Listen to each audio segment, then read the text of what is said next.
Welcome, ladies and gentlemen, to another edition of the Speak On It podcast. I am your host, Big Mike, here recapping a wild couple weeks in sports. We've been off. A lot has gone down while we've been off. Holiday season tends to do that to us. This will be our last show, probably, of the year, doing updates, although we are going to do our speaky show some point in the next couple of weeks, so that should be fun. But thank you for tuning in with us, and we got a lot to talk about. We're running a 3-man review tonight. You know I can't do it alone. I've got the mad producer, Podcast Poppy, in the building. Voice is still gone, but we're here. And I have a very joyous or upset.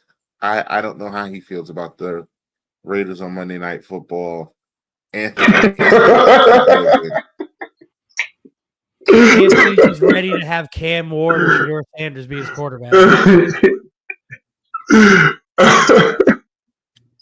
I will say this. You know, Mike, you are right. That was probably, I have to look back at the tape, but that was probably the worst roughing the passer call this season, in my opinion. That was just atrocious. I saw it in real time. I tell you right now, if fucking game. I'm telling you right now, if the Raiders were in playoff contention and that game mattered for like important reasons, I would be fucking livid. I would still be livid right now if that was the case. So I was just like, when I saw it, I'm like, okay, I'm thankful that we're just like, we suck. Like, when I saw that in real time, I was like, ooh, that's not a good call at all. I will say this. Nothing made me more proud of Anthony than when he said, honestly, that roughing the passer call wasn't what lost us the game. I was like, yeah!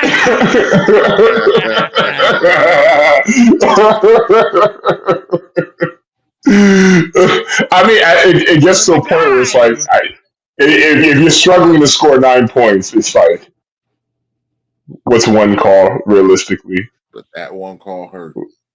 That one. It did hurt. But I'm not going to sit here and be like, and put it all on that call when motherfuckers couldn't even barely mustered 9 points.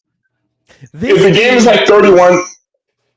Anthony, our friendship over the last couple of weeks has really taken a turn for the better, and I don't like it. I'm so proud of you. Here's my thing: if the game was like 28-30 or something like that, then that's one thing. But if it's 9, I think it was like 9-12 at that point. It's like, bruh, don't blame the fucking refs. You guys scored 9 fucking points. Like, when it gets to a score like that, I don't want to hear it. Like. But if the offense is clicking and then that type of bullshit happens, okay. You know, it really depends on how the flow of the game is going for me personally, you know. I'm so proud of you. We've learned to blame the refs a little less. We've grown to appreciate frames per second in video games over graphical fidelity. It's a that I do have. That's another. I do have to give that to you too, Dylan. I have become a person where it's like when I first started off, I was like mainly quality mode.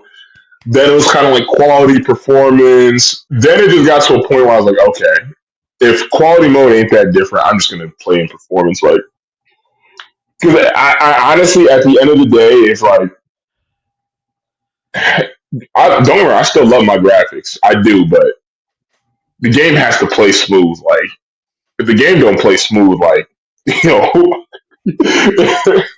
it's hard when you playing a game and you trying to fight like 4 motherfuckers on the screen and this shit's in 30 frames. Like, that shit.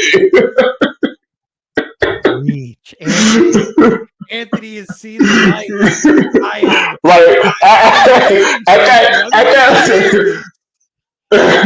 At that point, lower the fidelity a little bit. Give me that 60 FPS. Like, at the end of the day, like.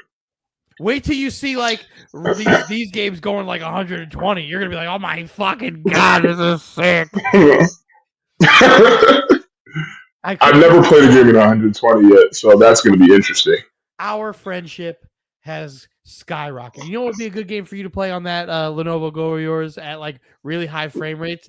The Witcher 3. I think if you played The Witcher 3 on that and high frame rates, oh boy, you would be like, you know what? We're there. This is gaming. This is gaming for me. And this is what NFL football is for me. Gaming, NFL football, one of the same. Dylan's right. We're getting closer and closer, Anthony. Just one big sound, right? This is us. Right now, this is where we are. And by we are starting to become a cohesive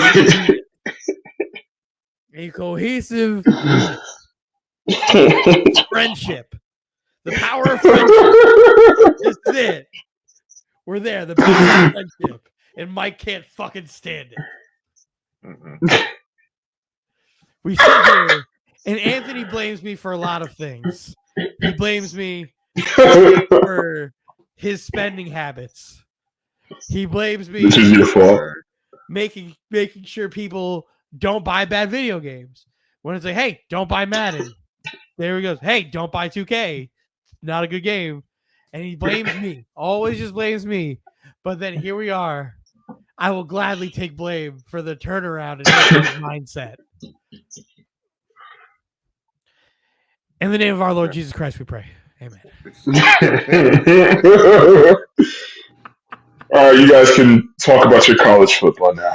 Oh, fuck. We will talk about our college football because normally we will start with the NFL, but I mean, this is something that we've literally never seen before.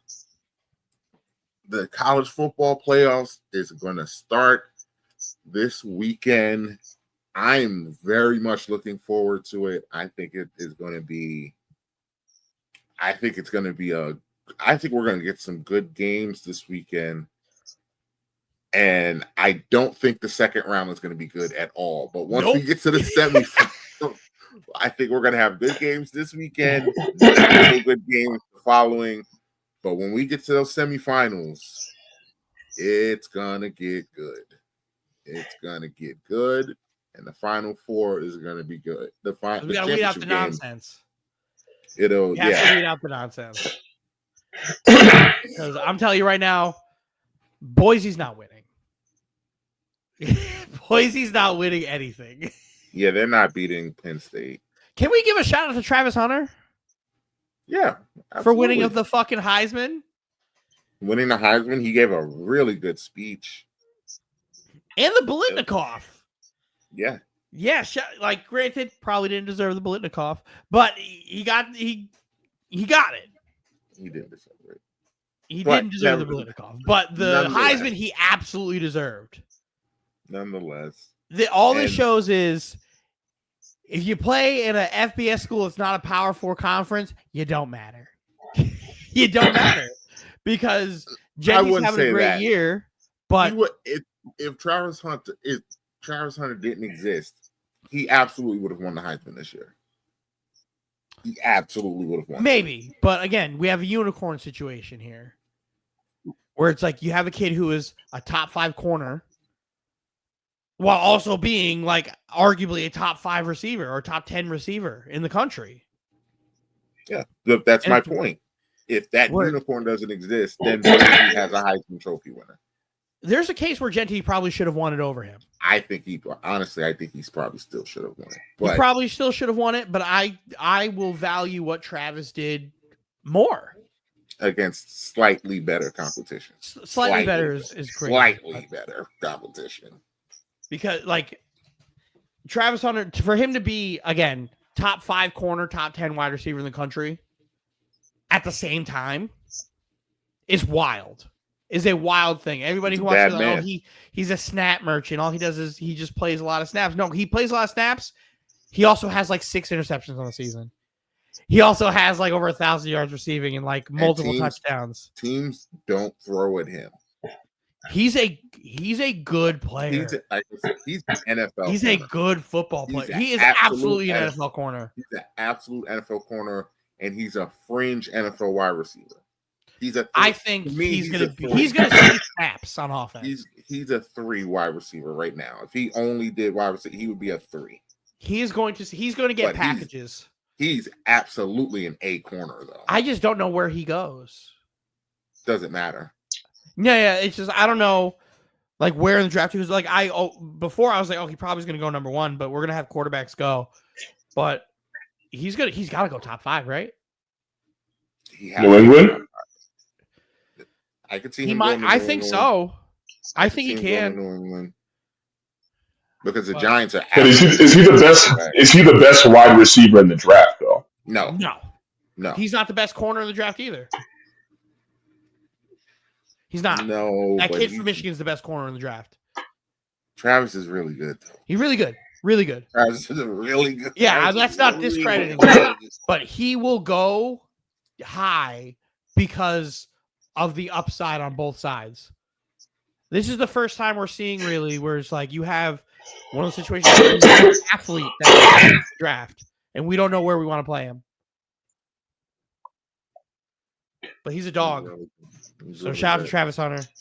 Shout out to Can't wait to see all. Oh, that's his name, Totoro McMillan. Yeah. Yeah, that kid from Michigan's a dog. Dog. DAWG. Dog. But so is Travis. Well, let's get to some predictions, Dylan. I know Anthony's not going to make any because he doesn't. We're trying to convert him. But, we need to make him pick a hate franchise. A franchise that has a fucking hate rivalry. I think we've done a good job with James. I think we've brought him over. James is about to have the better, like, I think next year he's going to have the best experience out of all of us. James is going to be in this college football playoff next year. James might have Arch Manning be his quarterback, which is going to be sick. Insane. Sick. Sick. Actually speaking, I don't know if he can hear us. He's here. Can he hear us? Doesn't.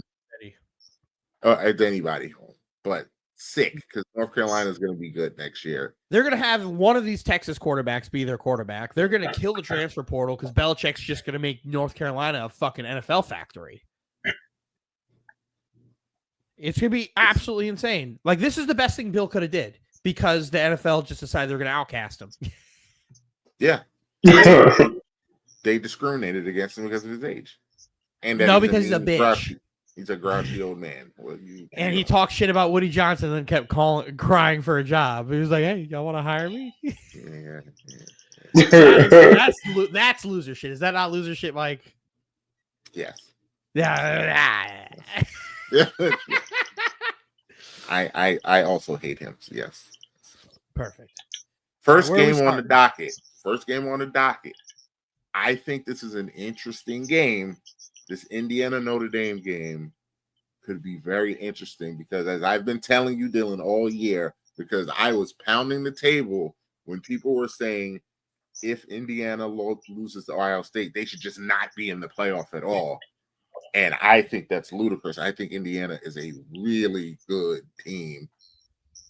I have not been sold on.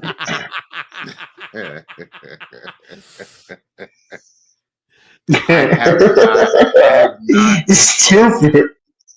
I haven't been sold on Notre Dame all year. I haven't been sold on them all year. I still don't know how good they are, but they're home. I don't know if they're going to break out the green jerseys, but I'm taking Notre Dame. I'm taking Indiana. Oh, I'm taking Indiana in this game because I don't think we're going to disagree the rest of the time. The sucky part about this is I think Indiana is going to win this game and then absolutely get obliterated by Georgia. I think Notre Dame would play Georgia better because Notre Dame has a better defense. Yes. So but that's why I think Notre Dame will beat Indiana. But I just don't see it. I think Indiana's got something to prove. I think they're going to win this game.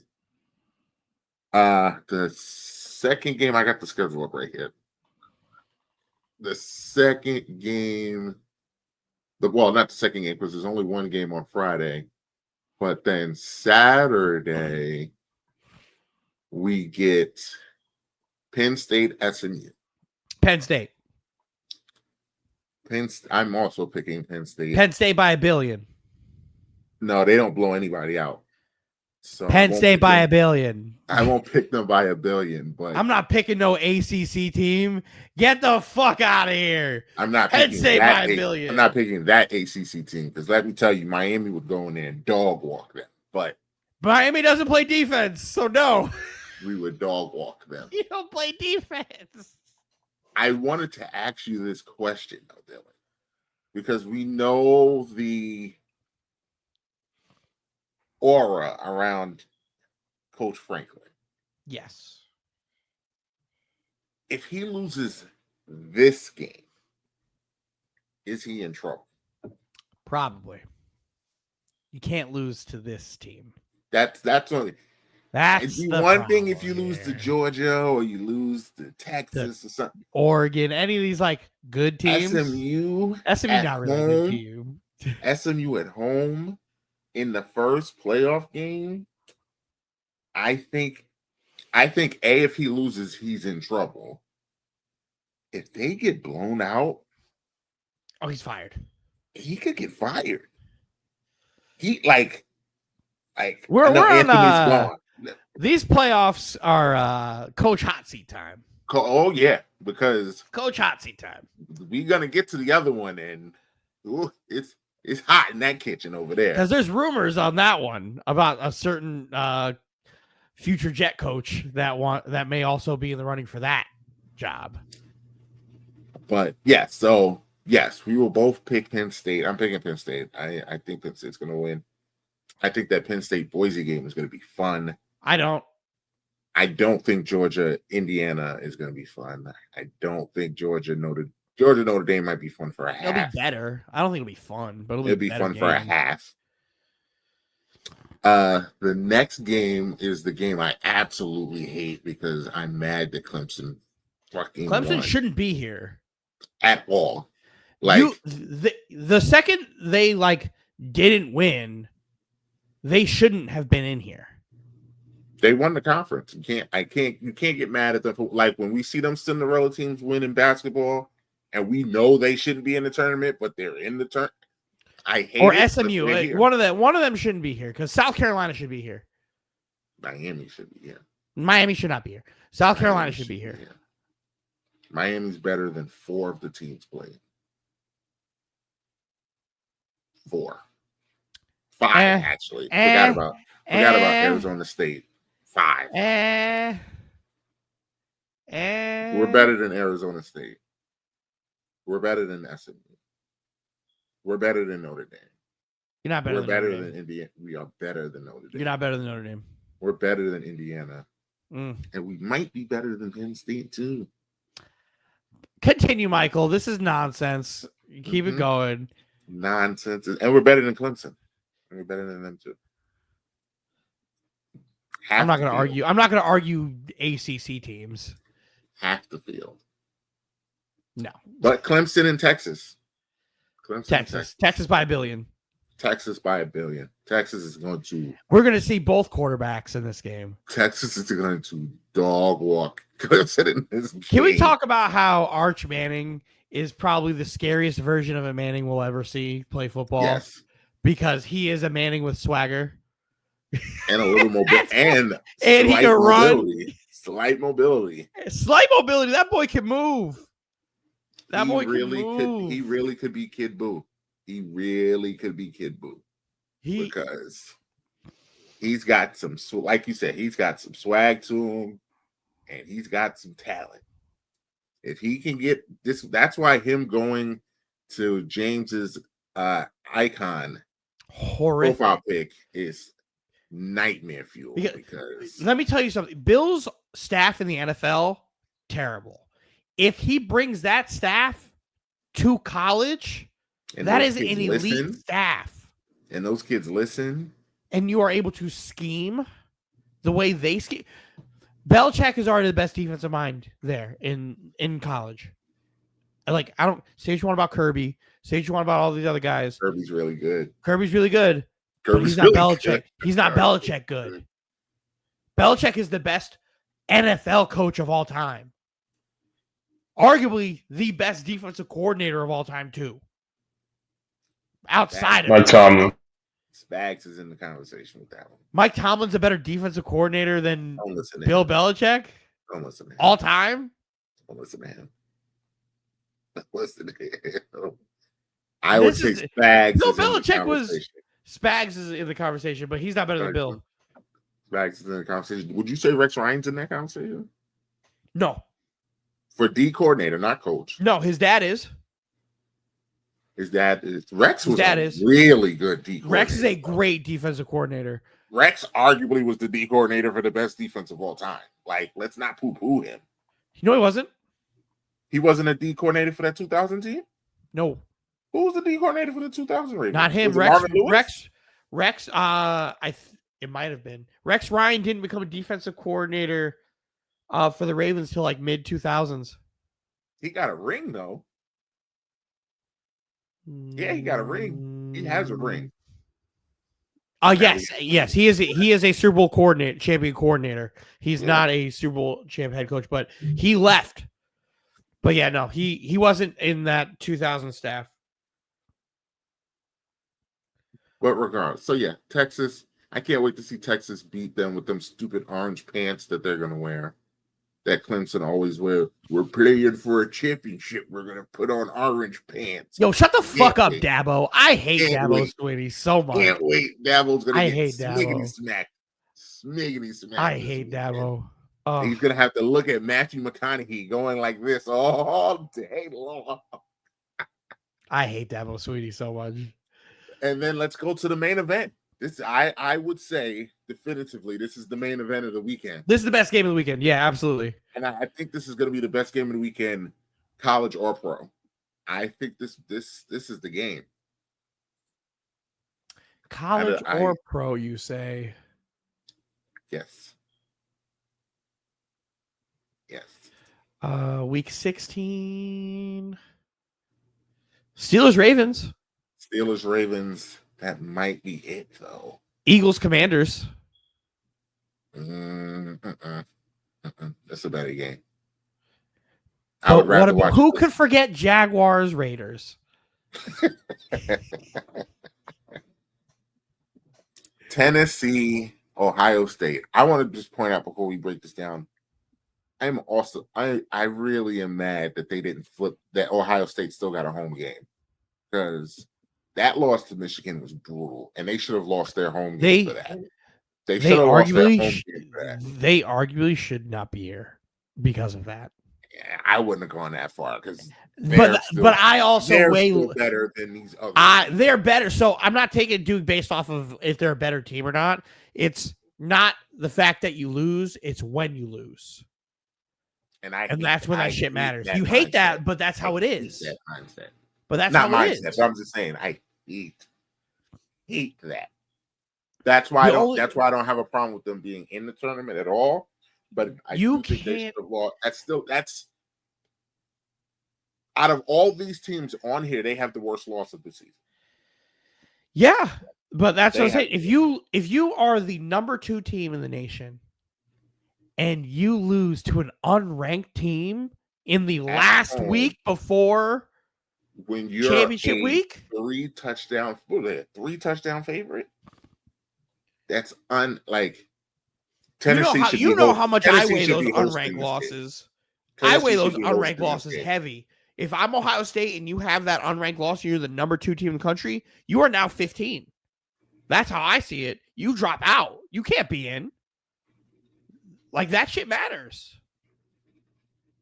But this is the other hot coach team, the hot seat team. You talked about it after that Michigan game. He has to win the chip. To me, he has to get to the finals. But I've heard plenty of people saying he's got to win the chip. He's got to win this. So, he can't lose this game because he absolutely can't lose this game. He absolutely can't lose because I'm gonna tell you a secret, Mike. They're gonna play Oregon and they're gonna get the dog shit kicked out of him, and he's gonna get fired. And he's going to get fired. But I'm hearing get fired. Ryan Day is gonna get fired, and Mike Vrabel is looking at that job, that and the Jet job. are his two jobs that If he's I'm looking at. Vrabel, I wouldn't touch that because Vrabel's not a college coach. He could be. I mean, obviously he could be, He's a but successful NFL coach. Like those guys, and he built teams. Like I think he would do a fine job, and Ohio State is like one of these schools. That's a dream job for a lot of guys. A lot of guys. I think he could do well, but I have Tennessee winning.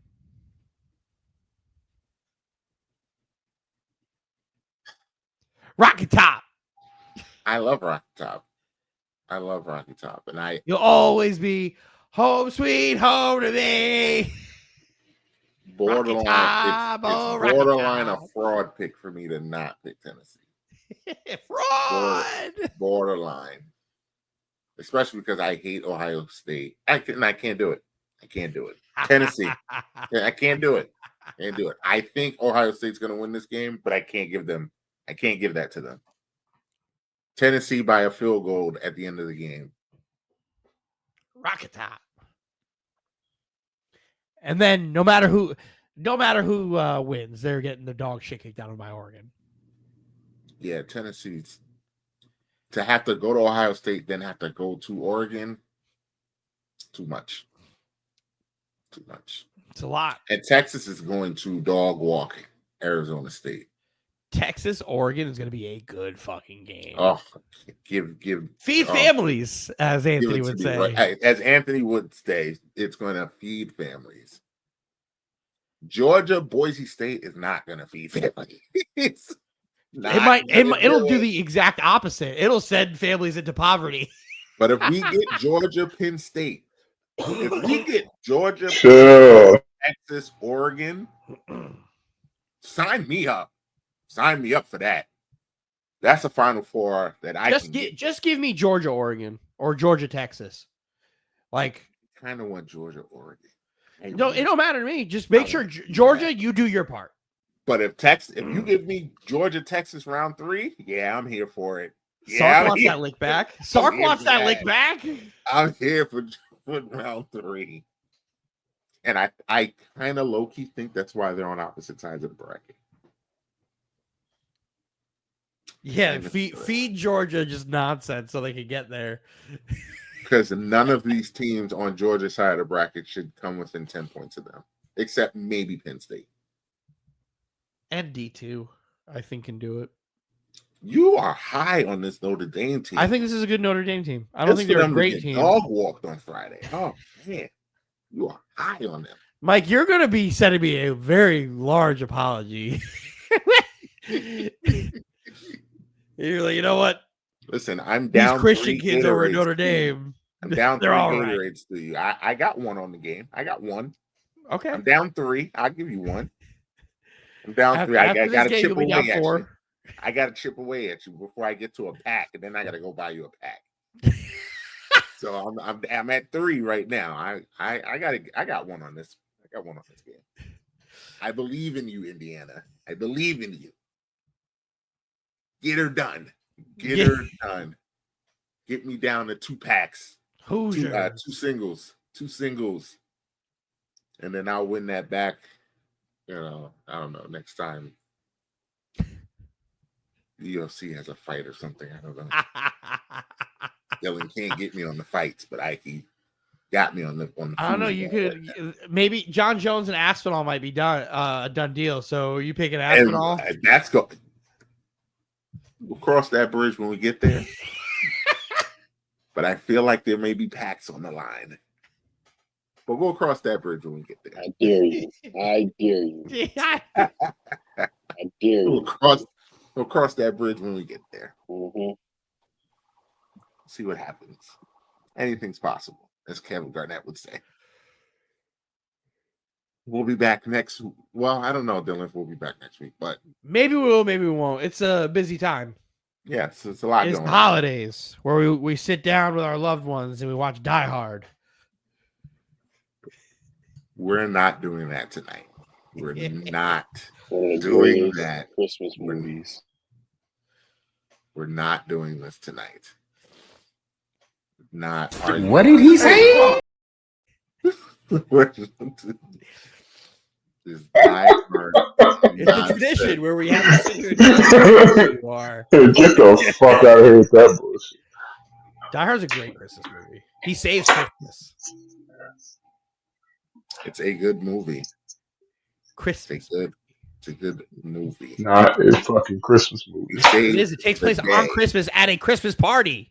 He saves. I don't care. That's He what saves did. Christmas. Hey, let me ask you this question. What's your Mike and Anthony? What's your over and under that Die Hard is played on Christmas? I don't know, actually. I would love to know. I would love to. That's a good question. Did you know on Disney Plus, when you go through all the holiday movies, Die Hard right there? No, right there. Let them answer Die this. Hard.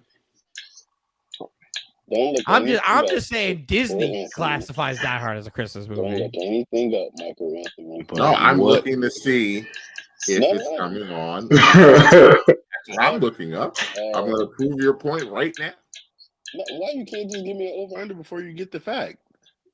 What am I over under? Channels?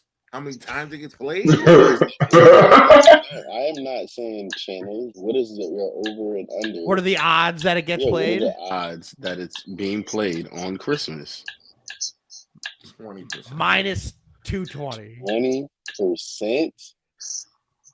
Wow.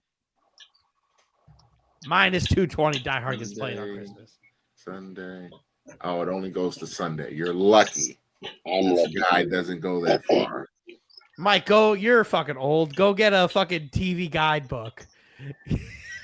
that they have.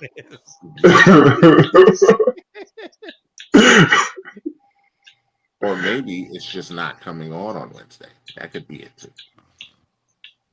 Mhm. Die Hard Christmas movie. Not Christmas. But nevertheless. Let's move We on. move on to the professionals that play on Sunday. The game of the week last week was those Detroit Lions and Anthony's Buffalo Bills. Boy, oh boy, did this game live up to the hype and then some. Can we stop acting like we have an MVP race now? We still do. Lamar Jackson is about to absolutely break the still have single that. season QBR record. I mean, yeah, he had a phenomenal game against the New York Football fucking Giants. We're going to talk about that too. And Josh Allen had a Exactly. phenomenal game against Exactly. the Detroit Lions defense. Oh God, here we go. So, Dylan, wait, Dylan, hold on. Wasn't the narrative that the Bills didn't have any good wins and Josh Allen beat up on nobody? Now he beats up on the Lions. No, but the Lions are gonna. You said that. You said that early in the season. Year when they weren't playing nobody, yeah. But now they're playing somebody. Why are we? But now they beat the Lions. But all of a sudden, the Lions the defense. Bills are good. I have not. But now the Lions defense is banged up. It is. Is it not? It's incredibly. It is fucking destroyed. Oh my God. Anthony, is it not? Then what the hell is the Giants then? The Giants just suck. No, the Giants. Okay. The Giants are fucking. The Giants just suck. Like, we're not going to sit here and say the Giants are good. The Giants have their three best players on the defensive line. Their DBs are fucking trash. Their linebackers stink. Like, we're not going to sit here and act like the Giants are good. Injured or healthy, they're fucking. Okay, there's a difference between Lamar going insane on the fucking Giants and Josh Allen going nuclear on the Lions. Like, come on, man. There's a difference. This last week as the make or break for either player. I'm not. Right now, Josh Allen is the MVP. I don't know how when Lamar Jackson has the better stats than him. Oh my God, Jesus Christ! Lamar Jackson's about to break the single season QBR record. Like, that's something that's fucking unbelievable to do. He also has significantly less interceptions than anybody. He's about to set a record for that too. For what most complete? He has more incompletion. No, I forgot what the stat was, but it was fucking stupid about interceptions and incompletions. But he's having a phenomenal season, passing, touchdowns, accuracy wise. He is playing unbelievable. I'm not taking anything away from Josh Allen at all, but you can't sit here and say it's silly to say we can even have an MVP race. Lamar Jackson is absolutely like having an unreal season, like anything we've ever seen from a quarterback. So statistically, yeah, you're right statistically, but as far as like leading their teams to big wins, like that's what pushes Josh Allen over the hump for me at the end of the day. When you think about the Chiefs game, then you think about just this Lions game. You even think about the Rams game, where he literally had 3 passing touchdowns and then 3 rushing touchdowns. Like the dude has been on an absolute tear of epic proportions these past couple weeks. And let's be honest, Bill. Yes, Lamar Jackson has had a phenomenal season, but he's had a few games, a few of them. You are the king of overrating like recent performances. Like you do. I'm overrating Josh Allen's I'm overrating Josh Allen's nuclear fucking performances. Are you serious? Ignoring like Lamar Jackson's season over a couple. So wait, are you telling me I'm overrating Are you telling me I'm overrating Josh Allen's performances? The ones against the Rams, the one against the Lions? The Rams. Why are you overrating? Why are you even talking about the Rams game? They lost. So why do I care? Are you serious? And if we're gonna sit here and talk about Lamar Jackson, they lost. I just acknowledged Lamar Jackson, what he's doing statistically. But if you're going to talk about... So has Josh Allen. Josh Allen has also had some stinker games and ended up winning some of those stinker games. What I said was you really let recent performances, like you overrate them. You got real quiet about Bryce Young last week. But how are you saying I'm overrating Josh Allen's performances? That doesn't make any sense. He's literally been going nuclear. Performances while shitting on Lamar Jackson's. I didn't shit on Lamar Jackson. I just said statistically he's having a phenomenal year. You said Lamar Jackson. Like Josh Allen also hasn't. I didn't say that. Yes, you did. You literally said Lamar Jackson, like Josh Allen, these last couple of years have been phenomenal. Lamar Jackson, he has been stinkers. That's true too. Where's the lie? I didn't say anything that would. I never said Josh Allen didn't have a bad game. I said Josh Allen had a stinker against Lamar Jackson. I never said he didn't have a bad game. I said recently Josh Allen has been otherworldly. That is not me overrating it. Everyone has been saying it. Everyone who's been watching football has been seeing Josh Allen go on this absolute demolition trip. Recent performances, but then criticizing Lamar's season. If we're going to talk about seasons, you can't just talk about a couple game performances. And then saying he's had a few F performances is not criticizing his season, all right? At the end of the day, I just said... Say the same thing about Josh. I will say it, but I also want to say he's still MVP right now. Josh Allen is the MVP right now. Luckily for you, you have a horrendous track record with MVP picking. So that is true. Josh Allen is the MVP right now. You might. Well, I don't know. It's tough. It's tough. Because at the end of the day, even if at the end of the season Lamar has a better season statistically, if Josh Allen has the better record and he's got the division clinched and all the whole 9 yards, they're going to give it to Josh. They're not going to give it to Lamar. They're not going to give it to Lamar. If the Ravens lose this week, which means that Pittsburgh clinches the AFC North, Lamar's not winning that MVP. MVP is it a team record award? I'm talking about how they're going to view it, Dylan. I'm talking about how they're going to view it. They gave Lamar Jackson the MVP last year, and he didn't have the stats at all. At all. Didn't the Ravens? He's doubled up his stats. Baltimore won the division last year. They won the division last year. That makes Anthony's point. Like he didn't have the stats last year. I just think it's but how he was the played. quarterback on the best team in the league last year. And they were the best team in the league last year?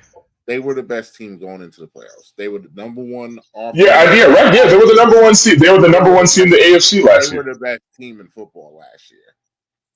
Josh Allen has a chance to have the same kind of be the 1 seed, have everything wrapped up, 13 wins, all of that. Josh has a very good chance of winning. What's going to stop him is if he has if they lose, B, if he has another dumb game, and C, John Joshua.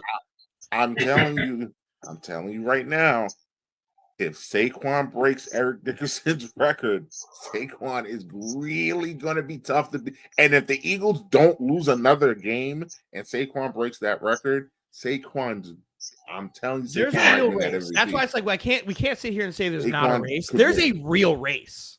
There's a race. I'm gonna tell you right now, what Buffalo's last 3 games at New England, no, versus New England, at New York, at New England. He can't lose those games. I'm sorry, I'm not at home against. I'm at home against New England, home against New York, and then on the road against New England. They faced the Patriots 2 of the last 3 games, and then they got the Jets sandwiched in between. So if they don't lose another game, and the Chiefs also don't lose another game, how can you sit here and be like, oh, the record? No. The Chiefs only have 1 loss. Because who Josh Allen is competing against, he'll have a better record than them. With the exception of the Eagles. The Eagles are the monkey wrench in They here. can't have a better record than the Chiefs, and the Chiefs also win out the same way. They'll have a better. But Patrick Mahomes is not going to win the MVP. No, I'm not saying. No, Patrick Mahomes is not going to win. But they'll have a better record than Baltimore. They're going to use, because him and Lamar are going to be close, they're going to use the record to give it to Josh. Yeah. That's what we're then saying. It's also, the way I see it is, okay, Josh also plays in a dog shit division. He's playing in a fucking competitive They're not division. going to use that against him. Again, there's a ton of ways where I see Lamar wins this again. If Lamar breaks that, Dylan, I don't think he loses. If he doesn't win the division, he doesn't get it. If he doesn't win the division, I don't think I agree with Anthony. Even if he breaks that record, if they don't win the division, he's not going to get it. You could win that award without winning the division. I don't think he'll. It's gonna be hard because again, you have Allen who's also having a phenomenal year, and you can say he's almost damn near lifting Buffalo to the top because you take Allen off the Bills. And that's a very average, mediocre. Yeah, I'm being nice here, but yes. Not to Lamar. You take Lamar off, they're just Derrick Henry.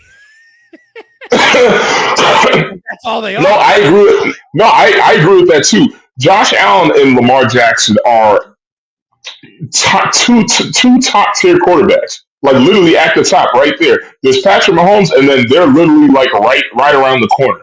At the end of the day, my thing is personally, if Lamar doesn't win that division, that's what they're going to use to be like, all right, Josh has also had a phenomenal year. Maybe the stats aren't exactly Lamar's. Lamar got a little bit more in that department, but Josh Allen got the division done. I think that's just how they're going to look at it personally. When you play a dog shit division, I don't think that's really anything to look at. Like Lamar. I mean, but Dylan, outside of Pittsburgh, I mean, what? Bengals stink. Browns stink. Pittsburgh is a better team than anybody else in the AFC East. I know that, but that's just one team. The Bengals and the Browns both stink. Winning record. I know, but the Bengals and the Browns both stink. They're just the Bengals and the Browns both stink, Dylan. It's just one more team that's just good. The Steelers are a threat to win the division. Nobody in the AFC have a winning record. I understand that. But that's just one more team. You act like they're astronomically better. No, it's just one more team that's good in the AFC North. Then the Bengals and Browns are trash. Astronomically better. The Steelers are better than anybody in the AFC East, anybody in the AFC South, anybody in the AFC West. Outside of the Chiefs. Wait. What did you say about the AFC West? I said the Steelers are better than anybody outside of like the Chiefs, the Bills, and they're better than everybody in the AFC South. Mm-hmm. I would agree with that. Yeah. I would agree with that.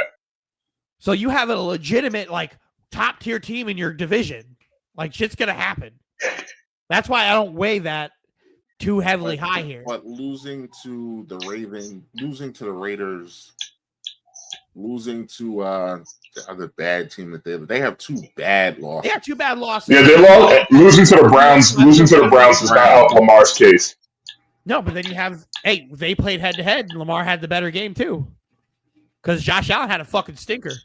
And that's the if you that's one thing you can have that you would have in Lamar's back pocket is that when they went head to head, Lamar beat the brakes off of Josh Allen. Yeah, I still don't wave. I don't wave that division title as much for an MVP race, especially when you play in a bad division. I don't wave. Who do you think has better who do you think has a better supporting cast? Lamar. It is Lamar. The Bills have the better wide receivers.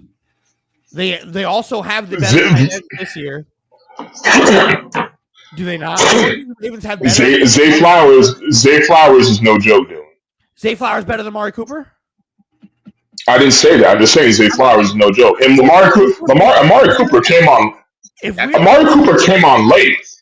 If we're teams, that's what we have to do, right? That's a push, though. Is there a receiver on the? Because Amari Cooper came on late, and he's still kind of finding his footing. He hasn't had like an explosive game like that. The Ravens went to go get a wide receiver and are cutting him because he literally cannot play there. Are you taking Keon Coleman or Rashad Bateman? Keon Coleman. But I'm taking Rashad Bateman. I'm thinking that's because of Josh Allen, though. I think they both aren't very good. I think Keon Coleman's better. I think Rashad Bateman stinks. What? I don't think that's very good. No, I don't think Bateman has had some moments. You're worth a damn. That's not named Zay Flowers. And you think Kincaid is playing better than Lively? Lively had a good first 5 weeks of the season and then has really been like, nah. And Andrews doesn't exist. Mark. Well, Andrews is caught on the bill a bit. He hasn't done anything all season. He's old. He's old. The only thing the Ravens have better than the Bills is Derrick Henry. Well, having 1,000+ yard rusher does help. Yeah, but James Cook is a dog. So it's like, what? Yeah, would you rather have him or Derrick Henry? Again, there you go. But I'd rather have the Bills wide receiving core. He said both. Like it's a push. Talent-wise on the offensive side of the football, it's the same. Would you say Baltimore offensive line is better? I think it's marginally. But Baltimore's offensive line has 3 new starters on it from the last year. The Bills have the better left tackle and I think the better center. But this Baltimore offensive line early was terrible. I don't think either offensive line is very good this year. I still think Baltimore's offensive line is terrible. Yeah, I don't think either one has. That's why you said margin. I was like, I think Buffalo's offensive line is way better.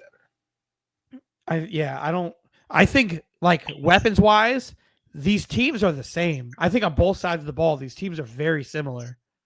Very, very similar.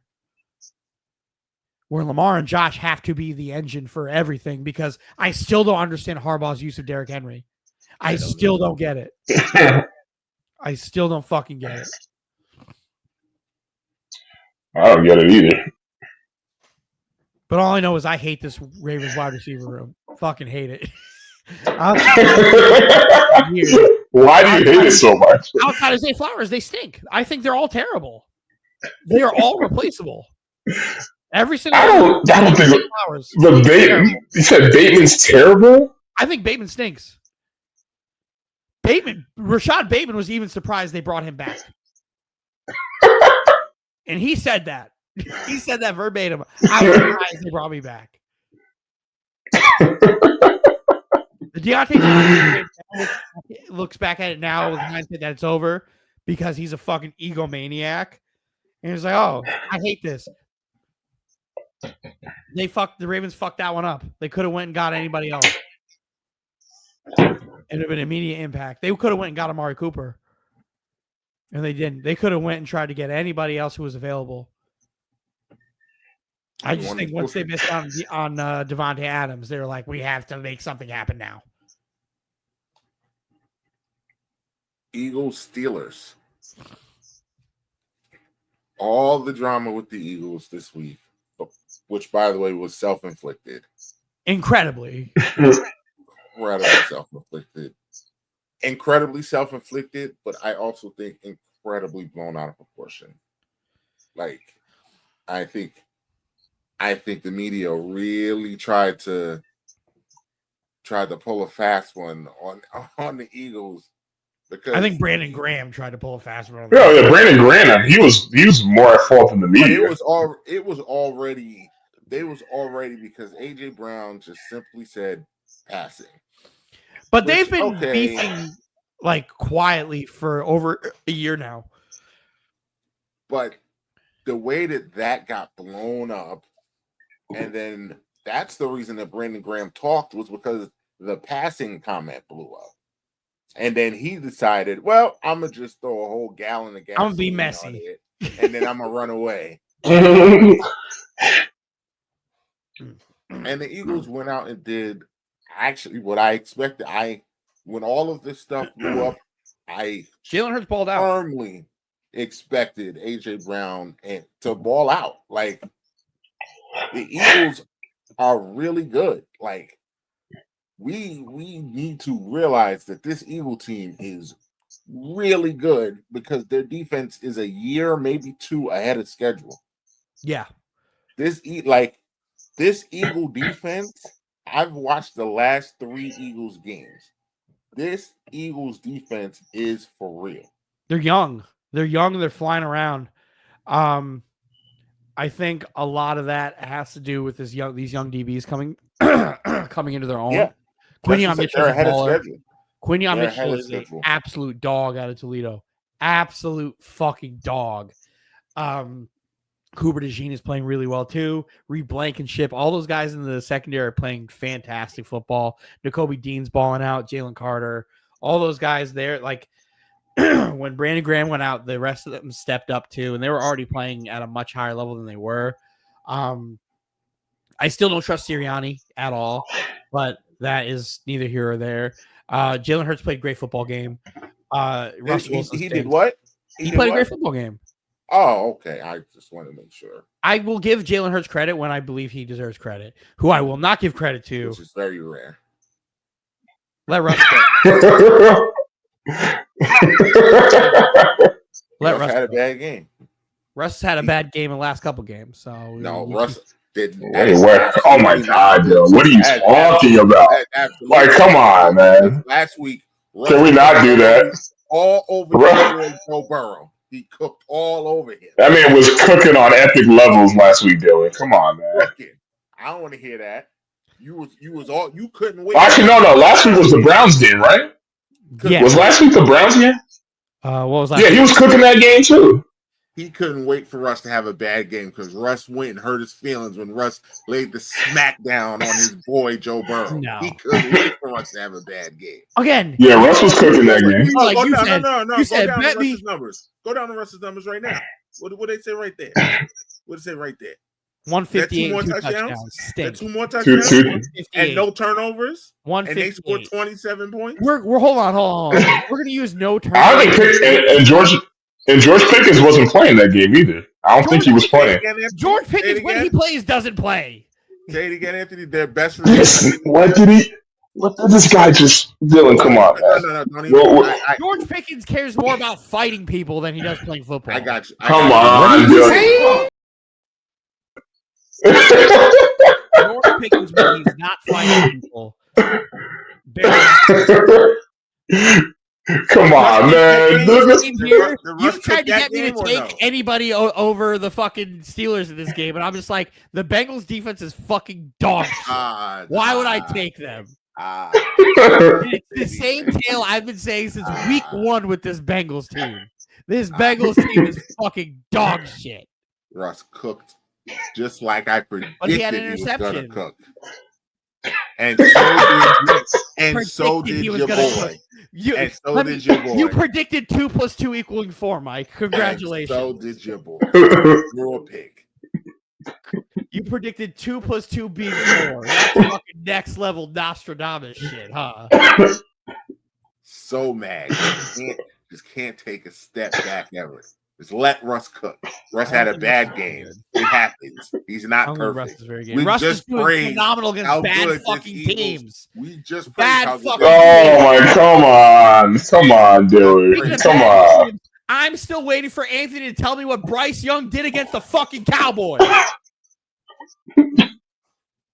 We are talking about Russell Wilson, Dylan. What did Bryce Young do against the fucking Cowboys, Anthony? Cowboys have a really good defense.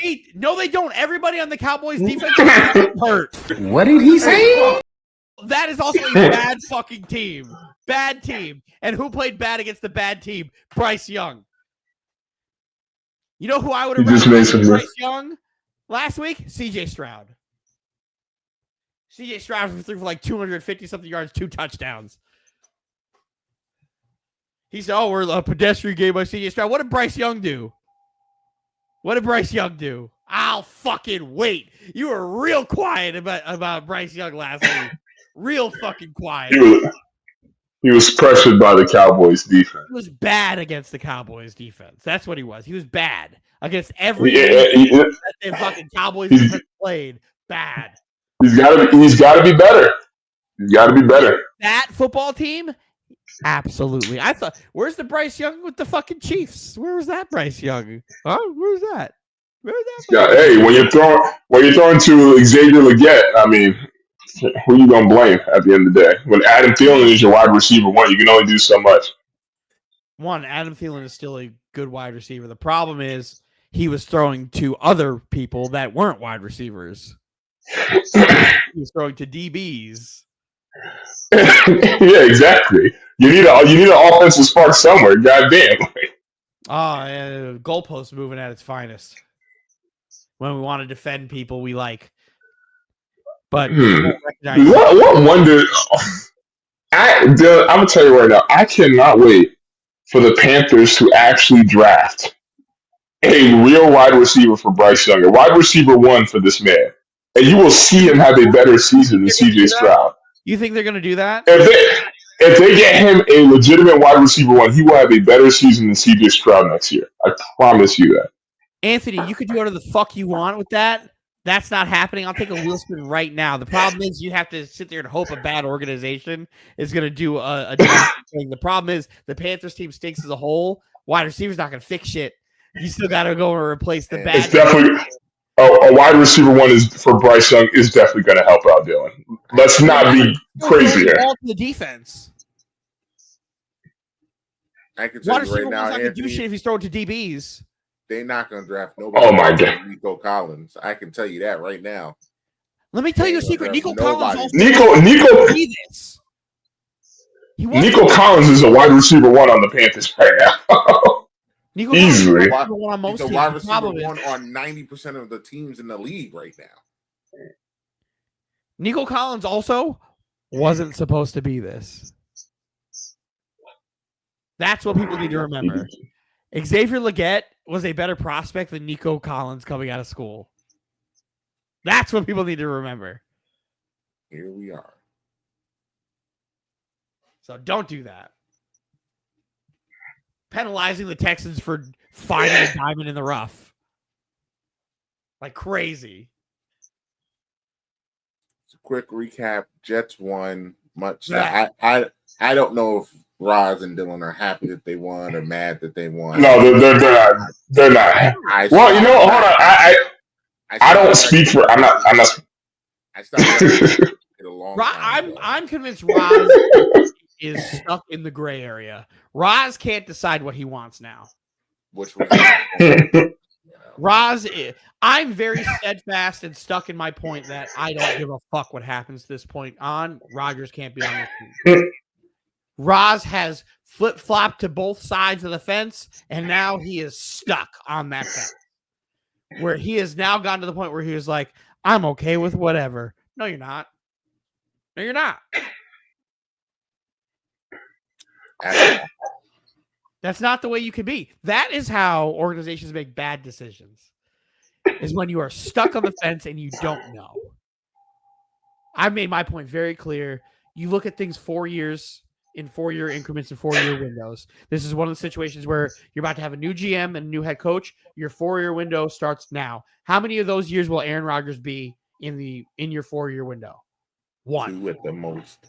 I don't think 2. I think he's done. Not this year. After 2025, I think he's done. If he's not going to be in the picture for more than 2 years, he cannot be in this window. You have to keep it pushing. Right? So you move on. You go, you let Tyrod play quarterback next year or Jordan Travis play, and then depending on what you have go on there, you either are terrible and you put yourself in the Arch Manning sweepstakes, or you found something in Jordan Travis and just let it go there.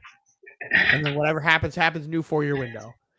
I don't like putting the fate of my team in a one and done. In a one and done. This year, I knew it wasn't going to be a one and done because I know I also have next year. I don't have next year after next year. It is what it is. It's done. So move on. I don't like that Roz is now like, we could keep him, we could cut him. It doesn't matter. Blah, blah, blah, blah, blah. Because he's going to look at stats and ignore what he's seeing. Which is like, Well, Rodgers statistically is going to have the best year a quarterback has ever had with the New York Jets in fucking 40 years, right? That's not a difficult thing to say, right? The Jets quarterback play has been horrendous, but it's all too little too late. Credit. It's all too little too late. I was telling Mike before this, where was all of this when the games mattered?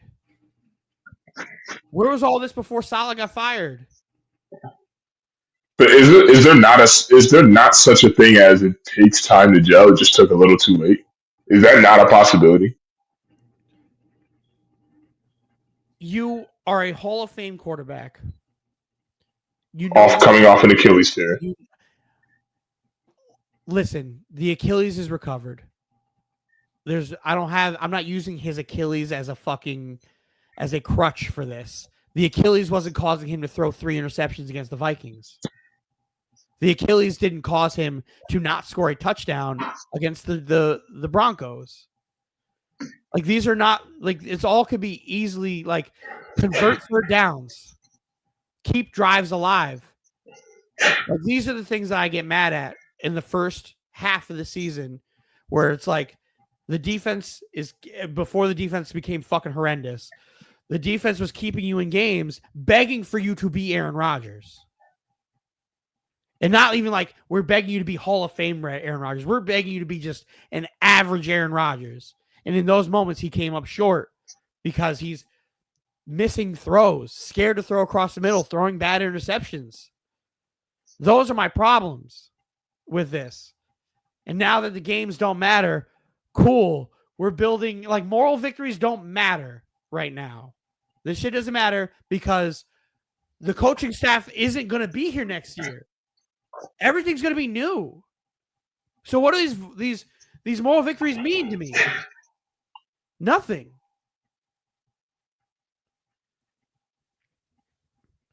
So it's like, okay, all of this to maybe win 7 games again. What does that do for me? I can't wait till y'all lose one more game so you can be worse than you was with Zach Wilson. Can't wait. You're actually good. That's the problem. Zach Wilson he wouldn't be emergency quarterback. Like, we're sitting here and we're gonna vilify Zach Wilson and fucking Tim Boyle. What are we doing? It's unreal. Should have never fired Saleh. We shouldn't have fired Saleh. I agree. We shouldn't have. Because the defense is such a bad spot. Read the stats today. Before Saleh got fired, defense was top 10. They were 5-6. The offense was 27-30 in those games. Since then, the defense is fucking 22 and like 26. The offense is ranked like 15. So it's like, okay, cool.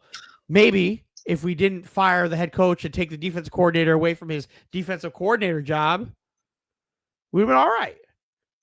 If we just would have fired the offensive coordinator like we should have done, we would have been all right.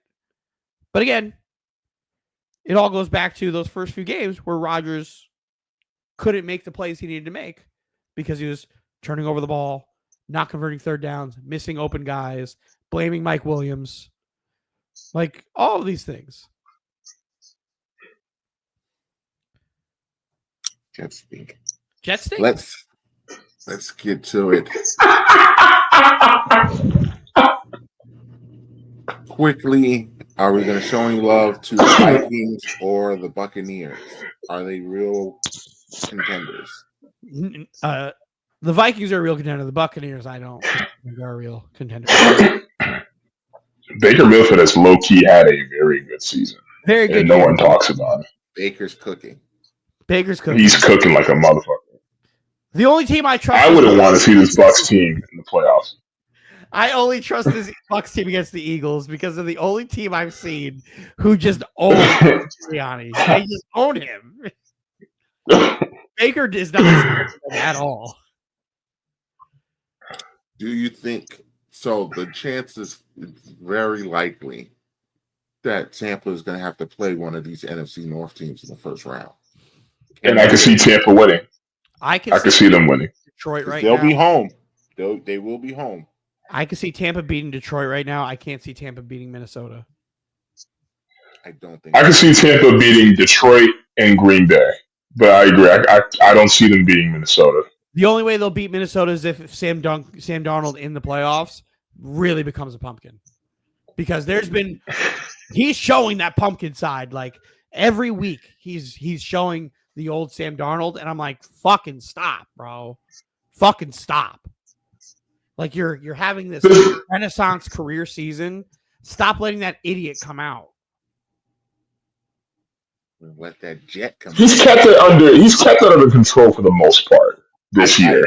Even though the last couple of weeks have been like, stop fucking doing it. He was cooking the Bears on. Yeah, but he also had a terrible Bear interception.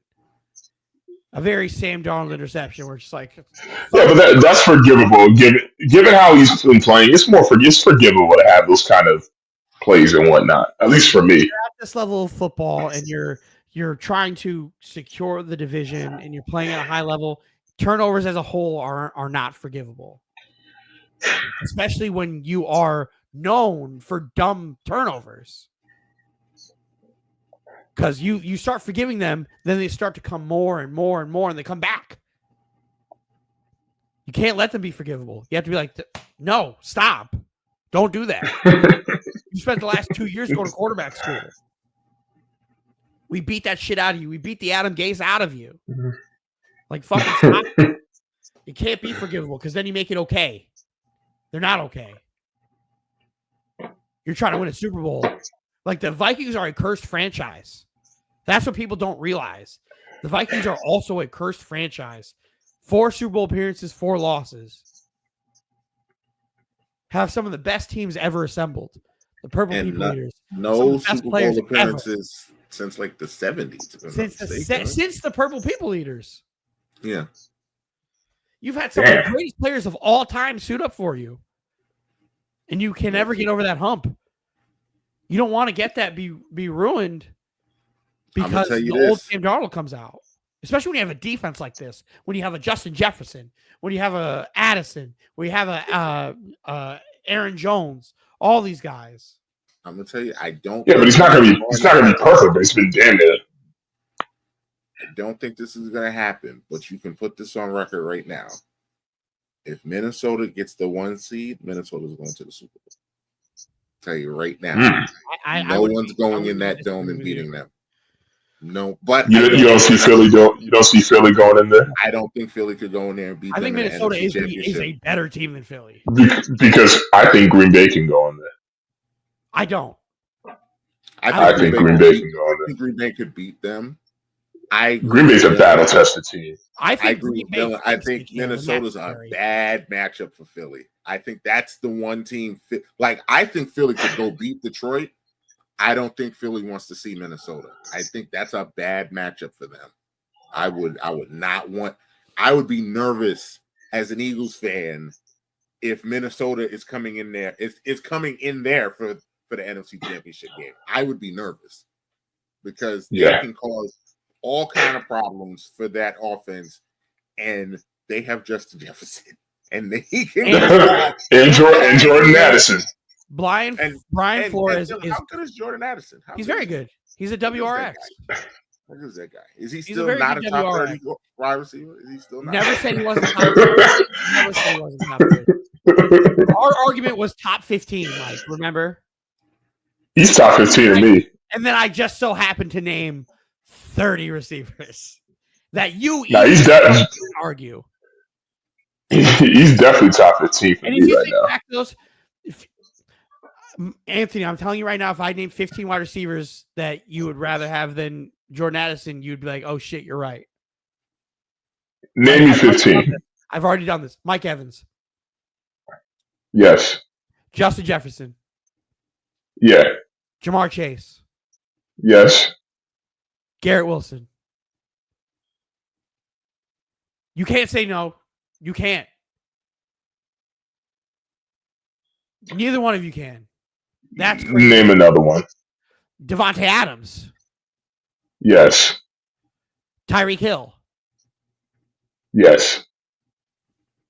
I'm not going to say Jalen Waddle because Jalen Waddle's not having a good year. We're going to go to the AFC North now. I already said Jamar Chase. Zay Flowers. No. Okay, fine. He's better than Jay Flowers. Yes. Who? T. Higgins. T. Higgins. We had this argument last time. George Pickens. It's very close, but yeah, I would say yes for T. Higgins. George Pickens. Damn. Yes. Thank you. We're at 7 already. It's close, but yes. Let's go to the AFC West. DeAndre Hopkins. No. You're not taking DeAndre Hopkins over Jordan Addison? No, fuck no. The DeAndre Hopkins right now? Hell no. The fuck? No. Balling. What are you I'm doing? still not taking him over. I'm not taking him over Jordan Addison right now. Respect what that man said, Anthony. Dylan, respect what he said. I respect what he said. I'll respect what he said. Cortland Sutton. No. All right. Nico Collins. No. You're wilding. You're fucking full of shit. You are so full of shit. I'm taking Jordan. What did he say?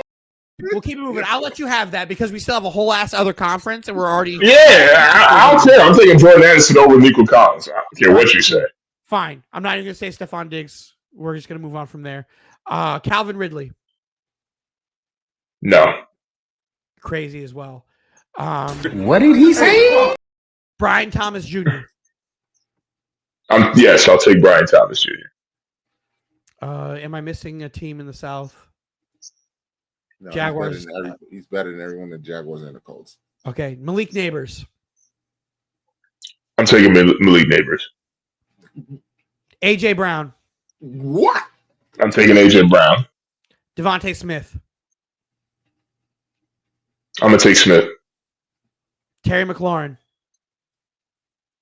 I'll take Terry. CeeDee Lamb. Take CD. Keenan Allen.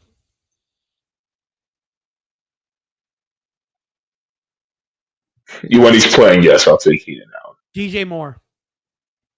No. What? DJ Moore's better than Keenan Allen. What are we doing here, Anthony? All right, whatever. Why are we disrespecting Jordan Addison? Amon-Ra St. Brown. Yeah, I'll take Amara. I already said Justin Jefferson.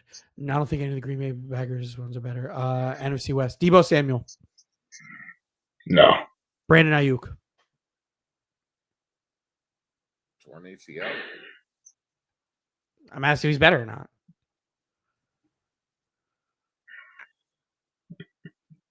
I don't know. That's fine. DK That's Metcalf. a tough one. Yes. Guess what? He's taking DK over Jordan. DK. I'll take DK. Tyler Lockett. No. Jackson Smith and Jigba. I wouldn't give you that one.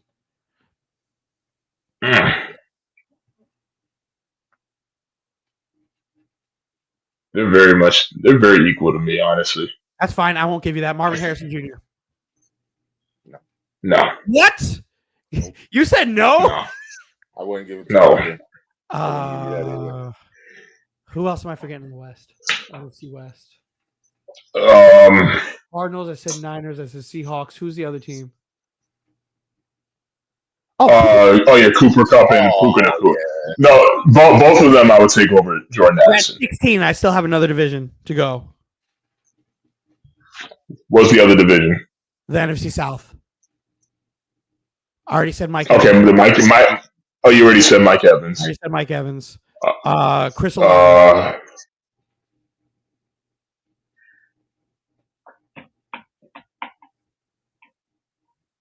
Nah, I'd rather have Jordan Addison. It's close. It's close as shit. But nah, I slightly like Jordan Addison more. Drake London. Jordan Addison. That's crazy to me too. And nobody on the Panthers. Who else? I did Saints. I did Panthers. I think you're gonna say Adam Thielen. I'm not doing. No, I'm not stupid. I would argue two of them with you, but you have 17 wide receivers that you'd rather have over Jordan Addison. Okay, so yes, there are. I'll take that back then. He's top 20. Thank you. That's what I'm saying. Mike tried to do the same thing to me, and I ran through every wide receiver, every top 2 wide receiver in the game. I didn't even say Amari Cooper, but like that's even fine too. Because I think Amari Cooper's better. I think Garrett Wilson's better. I think Chris Olave is better. That would put Jordan Addison at 20. Because my thing is, it's like, and I think he's very good. I just don't think he's better than those guys. Because the thing is, when Sam Darnold decides, hey, Jefferson, can you take this game off? Like, well, Jordan Addison then puts up, and then Jordan Addison puts up these outrageous numbers. That's also because Justin Jefferson gets fucking covered by 3 people. Like, coverages shift to him. So it's like, I'm not but even Jordan Addison's a very good wide receiver. The thing is, most guys can be really good wide receivers next to the fucking best in the world. It does help. It helps. No, that does help. That does help. It very much so helps. So it's like, I'm again taking nothing against Jordan Addison. He's a fucking dog, but there are, to me, 20 other wide receivers better than him. And but then if you look at other teams, you can make similar statements. Like you look at the Eagles, you mentioned AJ Brown. AJ Brown is absolutely better than Jordan Addison, but it helps when Devontae Smith's on the other side. You even look at Mike Evans. Without Devontae Smith. Was that? I've seen AJ Brown do it without Devontae Smith. No, he has, but that still doesn't take away the fact that it does Mike help. Evans do it his entire career with or without Chris Godwin. Mike Evans is that is true in our generation. No matter whether he's the what of Mike this generation? Huh? He's the most consistent wide receiver of our generation. I definitely agree with that. Define generation. The last 15 years. I would agree with that. It's hard to find. I would say it's D-Hop, but go off. D-Hop has a couple years where it's like Last year he was He was suspended for PEDs when he got to Arizona, and he got an injury in Houston. So, those are the reasons why I can't put him as consistent, because he's missed games. Mike Evans, his entire career, has never not had a 1,000-yard season, no matter who was throwing him the football, whether it was Mike Glennon, Jameis Winston, Baker Mayfield, Tom Brady. It don't matter. Yeah. He missed 4 games, 3 or 4 games to a hamstring, and he's still on pace to hit 1,000 yards receiving. That is fucking insane. Death taxes, Mike Evans has 1,000 yards until proven otherwise. I'm glad they shit on the Chargers. Because it's say you could do a lot with that others guys, but Mike Evans does it without Godwin. He's done it without Godwin. That is true. Devontae Adams has done it his entire career without anybody else. This is the first time Devontae Adams is really playing with another great wide receiver.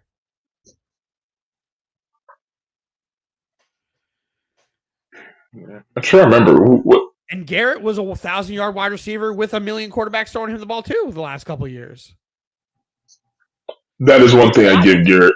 Chris Olave, 1,000-yard receiver outside of his rookie year because he got hurt, with 4 different quarterbacks throwing him the football.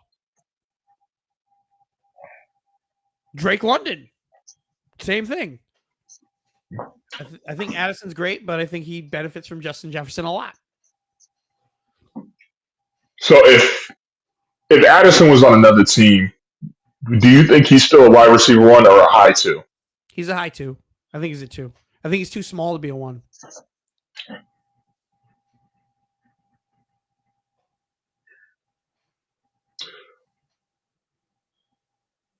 I see what you're saying. Well, T. Higgins, though, I think that very much pertains to T. Higgins. I think T. Higgins could be number 1 on any team, on most teams too.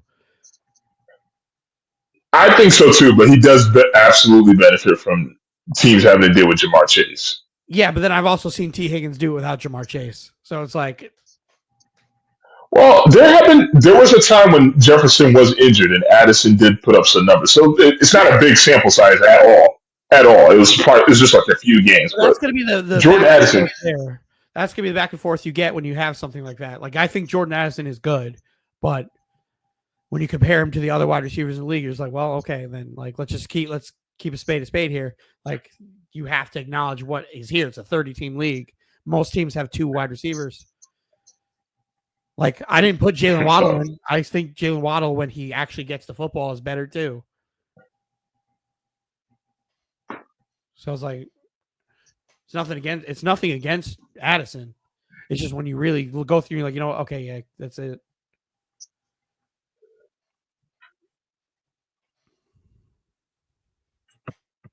Okay. Any guess on who's going to get the last couple playoff spots in the AFC?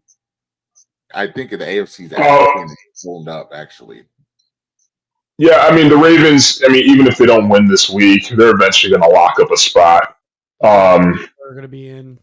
It's definitely going to, because the Broncos and Chargers, whoever wins this Thursday game, they're going to lock up a playoff spot. So one of them is absolutely going to get in. If the Chargers lose, I wouldn't be surprised if the Chargers miss out on the playoffs. Chargers could still make it. But they could, but oh my god, their lack of offensive talent is really starting to stick out like a sore thumb. It's really like they got as far as they could and just everybody else in that field. Even if they lose, they're still going to be able to get in with maybe 8 wins. Like, that's what's going to get in with 8 wins. But if the Chargers get 9 wins, they're in. They're almost. Yeah. Their only competition is what, the Colts and the Bengals. That's right, Colts stink. Secret about this Bengals team, they're not going to make the playoffs. No, they're going to get eliminated. What about this Colts team? They're also not going to make the playoffs. This team has a bad quarterback. This team has a bad defense. This team won't get anywhere with a bad defense. They won 2 games in a row. Too little, too late, though. Too little, too late. I so, Mike, you see, they won. I was like, their biggest hope is to try to play spoiler for the Steelers out of spite. The Bengals don't care about the draft positioning. They need to retool on defense and free agency and all that stuff. They don't give a fuck about the draft thing. Go and try to fucking beat the Steelers. Try to play spoiler for them. That's their Super Bowl this year. Go let the hate flow through you.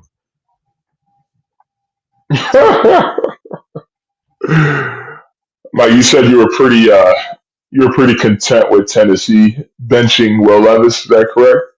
Yes. Yes, content. Fine with it.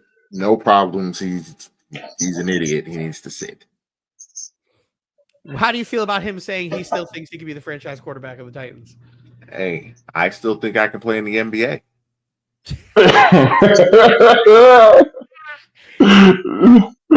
Oh, shit.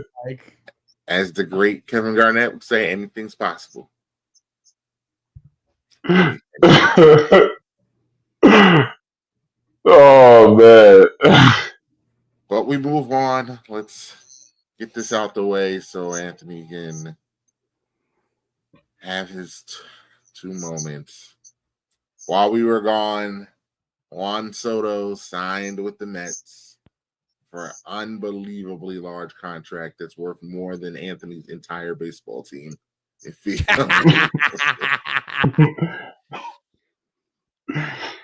and let me just tell you guys, if we were on that week, it would have been one war. heck of a show because the group chat was on fire.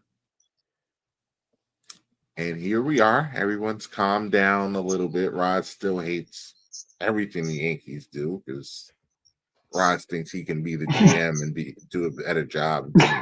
You know who actually thinks they can be the GM and do a better job because the Yankees are doing like exactly what Dylan said they should do? Dylan. I think it sucks that Juan Soto's not a Yankee. It does. There was never a dollar amount that Steve Cohen wasn't going to match plus some. I heard some of the like concessions in that contract today, and I'm like, holy shit. The Yankees were never going to give him all of this stuff.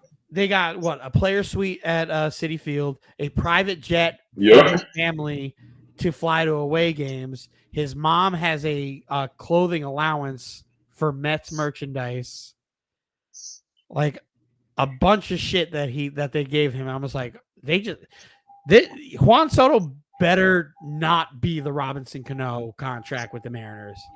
If he is anything but a top 5 player for them, for the next 7 years, for the next 7 years, he has to be a top 5 player for at least half of that contract. Like, granted, the back half of his contract, he's going to be a DH because he's like, not to shit on him, he's not a very good fielder. And Citi Field, they have a big right field. Mm-hmm. Like, that's a tough place to spot to like play. So I'm happy for Juan Soto. I'm not mad at Juan Soto. You have to do what you have to do. I was mad at the Yankees for not even attempting to like go back and like counteroffer and get told no, right? The biggest fear was they would have all this money ready to go for Juan Soto, and then they put it all back in their pocket and be like, I don't have money. I don't have the money. I think they needed to get outbid for Hal to understand you need to have a payroll to win. Because you just got beat by a team who almost has $1 billion payroll. You were gonna you offered a $700+ million contract to a guy. Contrary to what Roz may think, the Yankees do not have $1 billion payroll.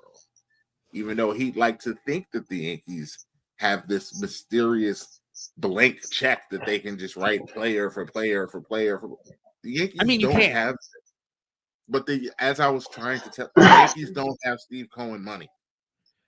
They don't. The Yankees have Yankee money, and it's still not Steve Cohen money. It's not Steve Cohen money, but it's still okay, not I don't think we were ever going to win out on the Juan Soto stuff because Steve Cohen bent the knee. The Yankees were not going to bend the knee. Once Cashman and Hal said, "Hey, Jeter and Judge had to pay for their suite. We're not giving you one." Sometimes, like, I get it. Not everybody gives a fuck about being a Yankee, right? Juan Soto clearly cared about his money, and he was always going to care about his money, right? The thing is, you need to get people in here who care about being a fucking Yankee. And that's what the Yankees did. And that's what they're doing. Who care about the prestige of it. And I think I've been calling for Cody Bellinger to be a Yankee for fucking 4 years. For 4 fucking years. Since we've been doing this pod, I've been saying that Cody Bellinger needs to be a fucking Yankee. And it finally happened. Now he is. Going to get the closer from fucking Milwaukee is a massive deal. Massive deal. Because he's one of the 5 best closers in baseball. You know, Roz has been quiet as a mouse. Roz literally said when they made that trade, he goes, I don't know anything about this guy. And then I immediately said, here are the stats that show he is one of the 5 best closers in baseball. And he goes, thanks for that. I love this. Bye, Nestor. There's a reason why that Alonso home run was so jaw-dropping because that shit don't happen to that dude ever. I will still tell you that Pete Alonso home run was more shocking than Juan Soto's home run off of the Cleveland guy. Yeah. Like that, what Pete Alonso did in that at bat with, I think, 2 outs or 2 strikes? I know it was 2 outs. 2 strikes, 2 outs. Strikes Yeah. is you couldn't, you know how hard that would be to replicate in the video game? Like, and then the Yankees go and get Max Fried. Which I love. Legit left-handed ace. That Roz immediately shitted on. Immediately. You can move Rodon to a 3 spot. I think Rodon's still going to be the 2, though. He's not. Kleber is the 2. I think Hill is actually, because the Yankees have a history of they don't like doing lefties back to back. They like going right, left. So I don't know how they're going to stagger this, but regardless, I think having Rodon Hill at the back end is fantastic. I think there's a good chance Rodon could be the 4. Because perfect. That's a great spot. The Yankees like to go right, left, which is fine. I understand the logic. Doesn't really make sense during the regular season, but in the playoffs, I get it. The 2 best pitchers ERA over the last 5-6 seasons have been Garrett Cole, Max Fried. So that, and the Yankees aren't done, and that's what's been very refreshing to hear. They got Fried, they got a closer, they got Cody Bellinger, and now they've retracted everything they said about Cody Bellinger playing center field. Boone came out and was like, "We never made a decision because Cody Bellinger should be our first baseman. Until we get a first baseman, I think he is our first baseman because he is a good first baseman, like a really good first baseman. He's a really good center fielder, but that's where Dominguez should be. Dominguez can't play corner outfield. He needs to be center field. If you're going to play Bellinger in the outfield, put him in left. Put Judge in right, and you go from there.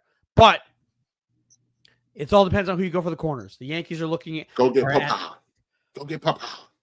They're looking at Pete Alonso, which I don't like, and I hate that move. I don't like either. I don't like And the guy that you absolutely hate at 3rd. No. Say what you want about Alex Bregman. He is a fucking dog.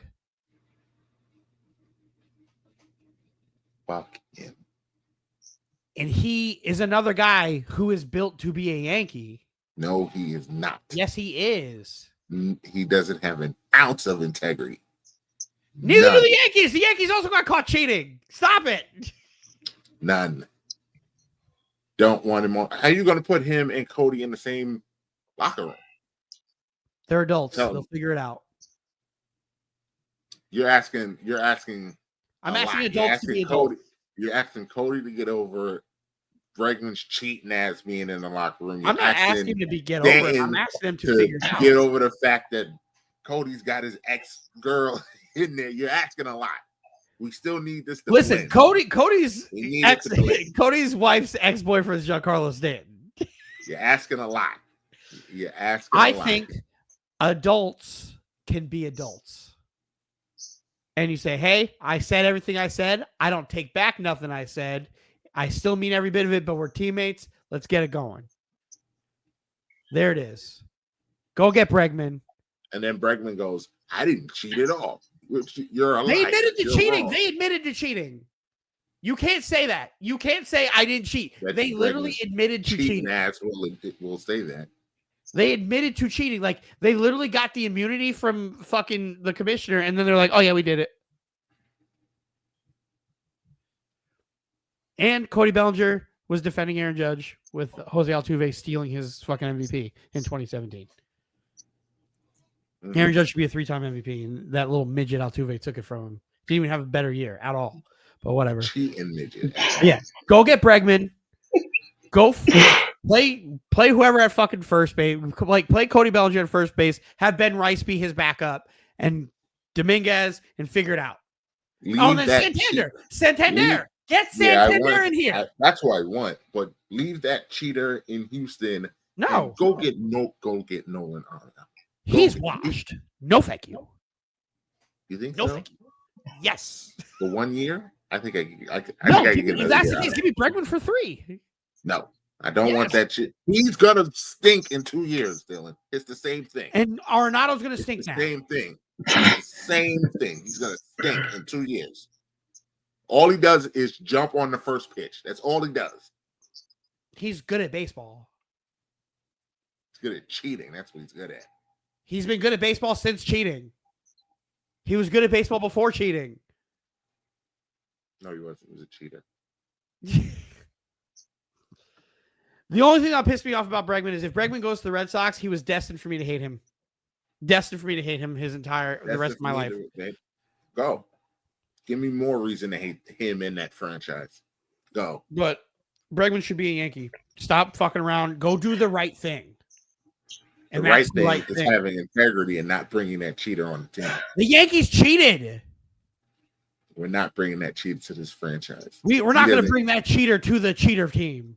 I'm telling you the same thing I told you about Correa. You gave me this same argument about Correa. Correa's good at baseball. And what did I tell you? No. Don't bring that stench into our locker room. No. Don't bring the cheating stench to a team that got caught. Let him go to Minnesota, and he went to Minnesota, and he stinks. He doesn't stink. He stinks. He doesn't. Garbage. He ain't sniffed the playoffs since he left. It's not. Stinks. It's not his fault. The team stinks. Stinks. Let him take. Get over it, Mike. You're trying to stop the Yankees from having a really good baseball team because you're being petty. We already have a good baseball team. We could have a better baseball team. Why would I want to trade for an old Nolan Arenado when I could go sign a free agent? Not have to trade away anybody. Stinks. Logic. Don't want him. Cheetah. This Yankees plan B has been fun. Go get fucking Santander, put him in left field. Go get Bregman. Let's have fun. Go get Santander, and that's it. Santander and Bregman. Maybe go get another arm in the bullpen. Maybe. I'm cool with Loaisaga. Go get Wandy back. Weaver. No, fuck Wandy. He sucks. Give me Canley back, though. I'll take him back. Give me Canley, Loaisaga, Weaver. I need Loaisaga. Loaisaga coming back is going to be fucking awesome. I need awesome. Back. I love Loaisaga. You know I love Loaisaga. I was calling for him to be the closer. Before Clay got hurt. I was about to say, too bad he got Tommy John surgery like a month into the season. He'll be all right. Yankees, we lose on Soto, but we win. I'm not mad at the plan B. I would have been very mad at plan B if they put the money away. I would be screaming, topping all up and down. Fuck Cashman. Fuck Al. I hate all of you. But they are proving me wrong. And I just want to point out that contrary to what Rosmi think, they did offer Juan Soto the biggest contract in North American sports history. And then he went to go sign the biggest contract in North America. I just want to point that out because he went on a whole. The Yankees are a cheap, piss poor, poverty franchise. Meanwhile, they literally offered Juan Soto the biggest contract in North American sports history. That's actually a fact. Clearly not big enough. But not big enough. That's two different arguments. But you can't call them cheap. However, that Mets pitching staff is dog shit. It is. Dog shit. They need now. If they want to take Soto and we can get Manaea, I will sign up for that. I will take him in a heartbeat. We have too many starting pitchers. We have like 7. Then we can flip one. We can flip one and go get it back. We still have Stroman. We still have Clark Schmidt. We still have Hill. Bring Bryce Harper over here. Yeah, right. Okay. I still can't believe Clay Holmes is going to be a starter for the Mets. I wasn't surprised that he signed with the Mets. I was stunned when I saw that they're going to not only make him the starter, he's their number 2 starter. Like they think they've just stumbled upon. They think they got a fucking diamond in the rough here. Anthony, you want to tell the people at home how I feel about Clay Holmes? I mean, I saw it in live action.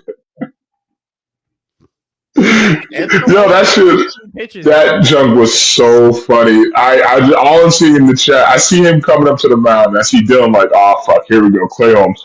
5 minutes later, bam! It was like a 2-3 run home run. Indians win, and all I see is just Dylan on Scourge Earth in the chat. Send him to the moon. Send him to the moon. That was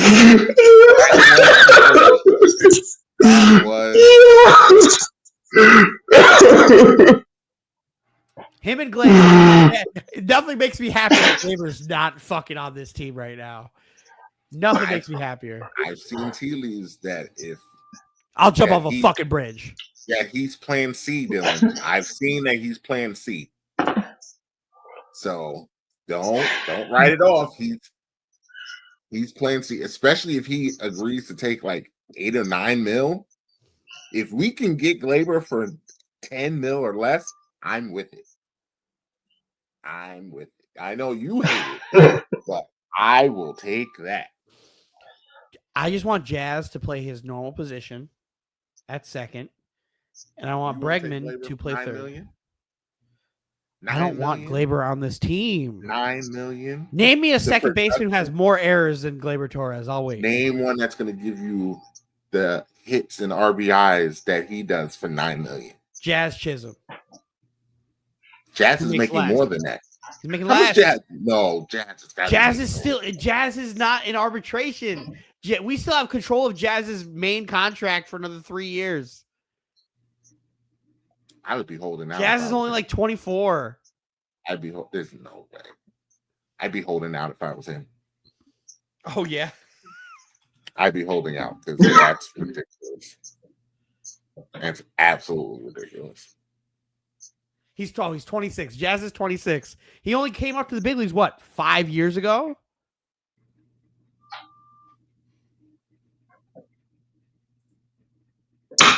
This is ridiculous.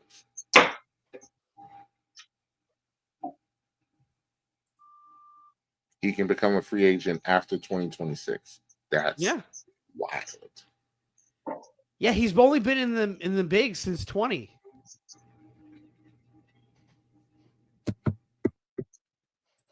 Well, so yes, I'd rather have Jazz play second than Glaber Torres. You win that round. You win that round.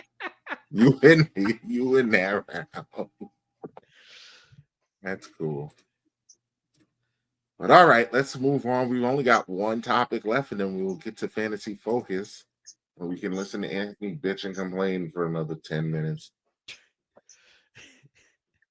I mean, actually, this is going to be funny because I know this topic is going to go quick in like 5 minutes too, because Dylan hates the NBA Cup, the Emirates NBA Cup. I hate it so much I didn't watch it.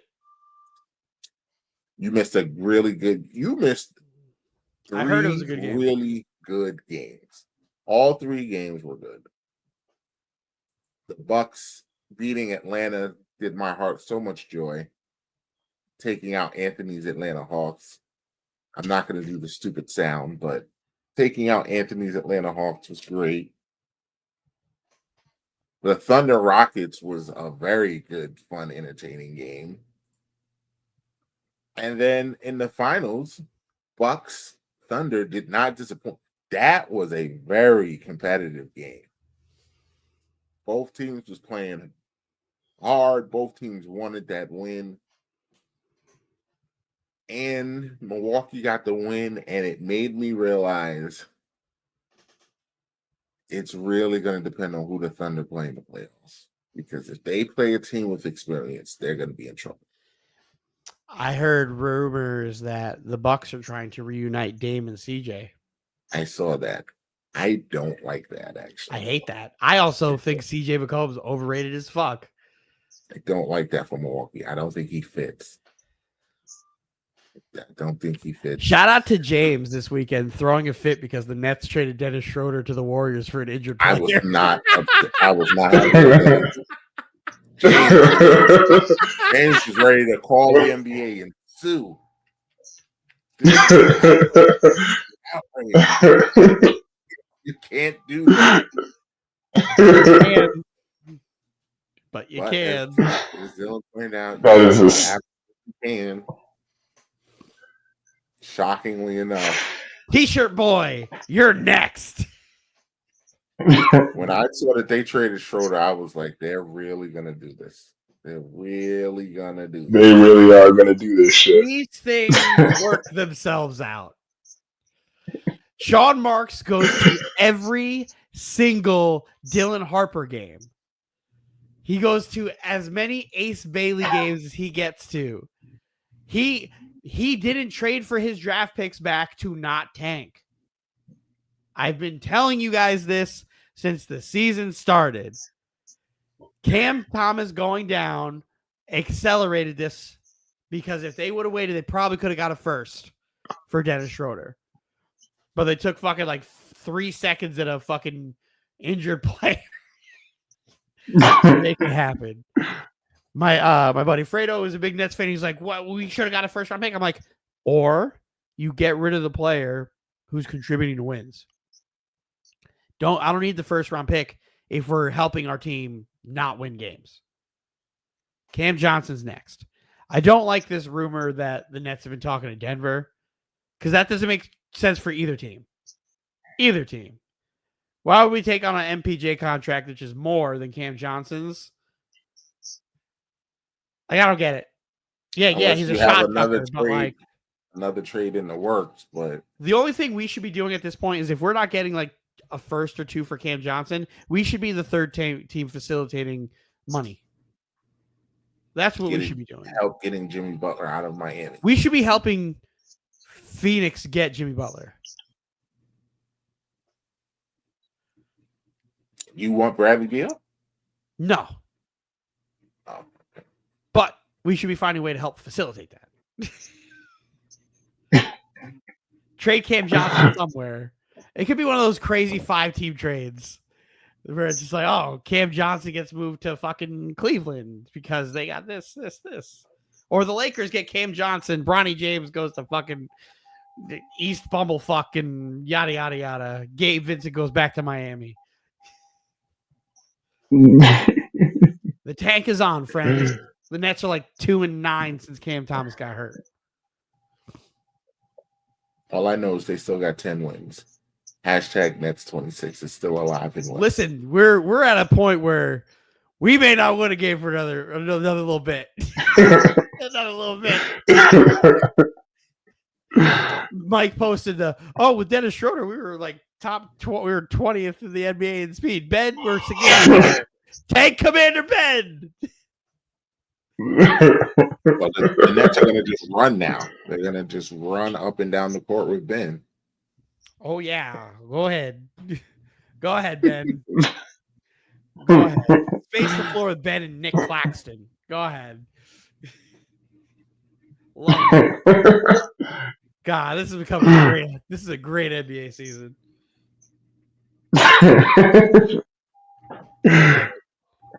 Tankathon.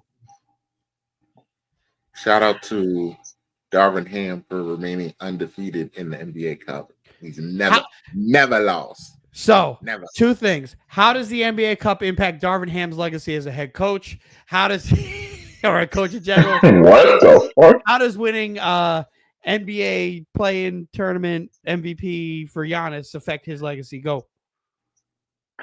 It doesn't hurt it.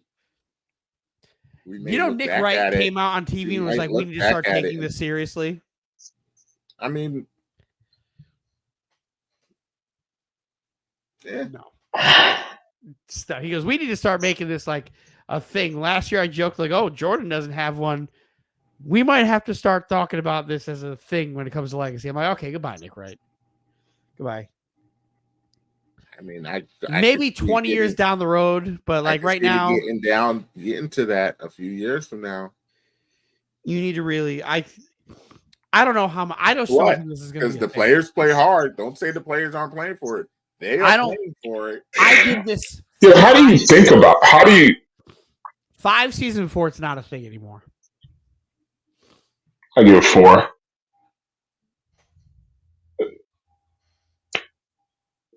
Like, what's going on in Giannis's head? Like, truly, like when you win this, what's going on in his head? A good dude. I think Giannis generally did it for like the same. Like he looked at it the same way LeBron looked at it. It was like, let me help some of these guys on the 2-way make money that they're not going to make otherwise. No, I understand that. But like, Giannis, besides that, I'm talking about for yourself. Giannis is a competitor. That's why, Dylan, I think this is going to matter because. But I don't think everybody is a competitor like that. I think these players are playing. Still, I watched all 3 of these games. These guys were playing hard for this. It mattered to Trae Young to beat the Knicks. And I think it carried. I think that moment mattered more than him winning. Yeah, that's different though, Mike. That's I think that's a whole different dynamic. I think Trae Young remaining the villain for the Knicks meant more to him than winning the playing tournament. I think it bothers. I think it bothers Boston that they didn't get a chance to get in. I don't think they care. Yeah, I really don't think they care. they're a championship team. They don't give a fuck about NBA champion. Don't give a fuck about that. Do you think the Lakers like would rather have won the NBA title or the inaugural playing tournament? They would have won rather the NBA title. Yeah, so I think that's where I think that they don't get that they're not happy and they don't feel good that they won that title last year. I do think they did. It's its own separate thing. It's its own thing, but I know Missoula's just sitting there like, okay, we play for titles, real titles.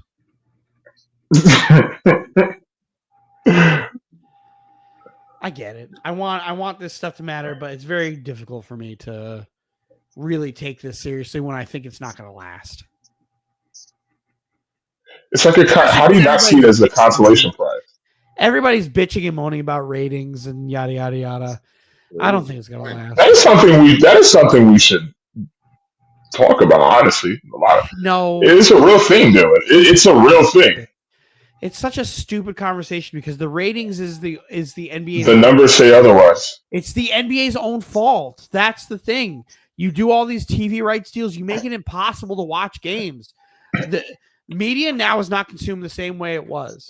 So it's like when we were growing up, we grew up with cable and like most of it. Like I was watching on cable and TV.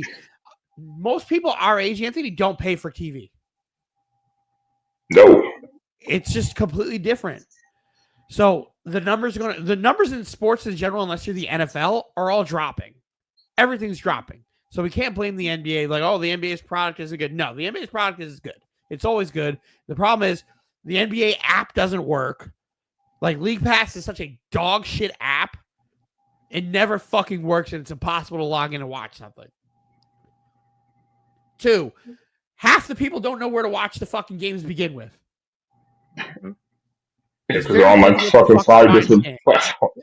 It's on 5 different platforms. So you're not going to get the ratings that you think you were going to get fucking 15, 20 years ago when everything was in one centralized location. You knew when you were going to get it, where you were going to get it. You were going to get it on ESPN, ABC, TNT. That's it. That's where you were watching basketball. It's not the same anymore. Second thing, though, because that is the first thing. Do you feel like there's an issue with? Do you think the NBA has a scoring problem, more specifically a 3-point problem? I think the skill level in basketball is completely different now. I think nobody understands fundamentals and is actually like knows basketball. I think James and I have had this conversation before where there's a lot of people who play in the NBA now who don't know how to play basketball.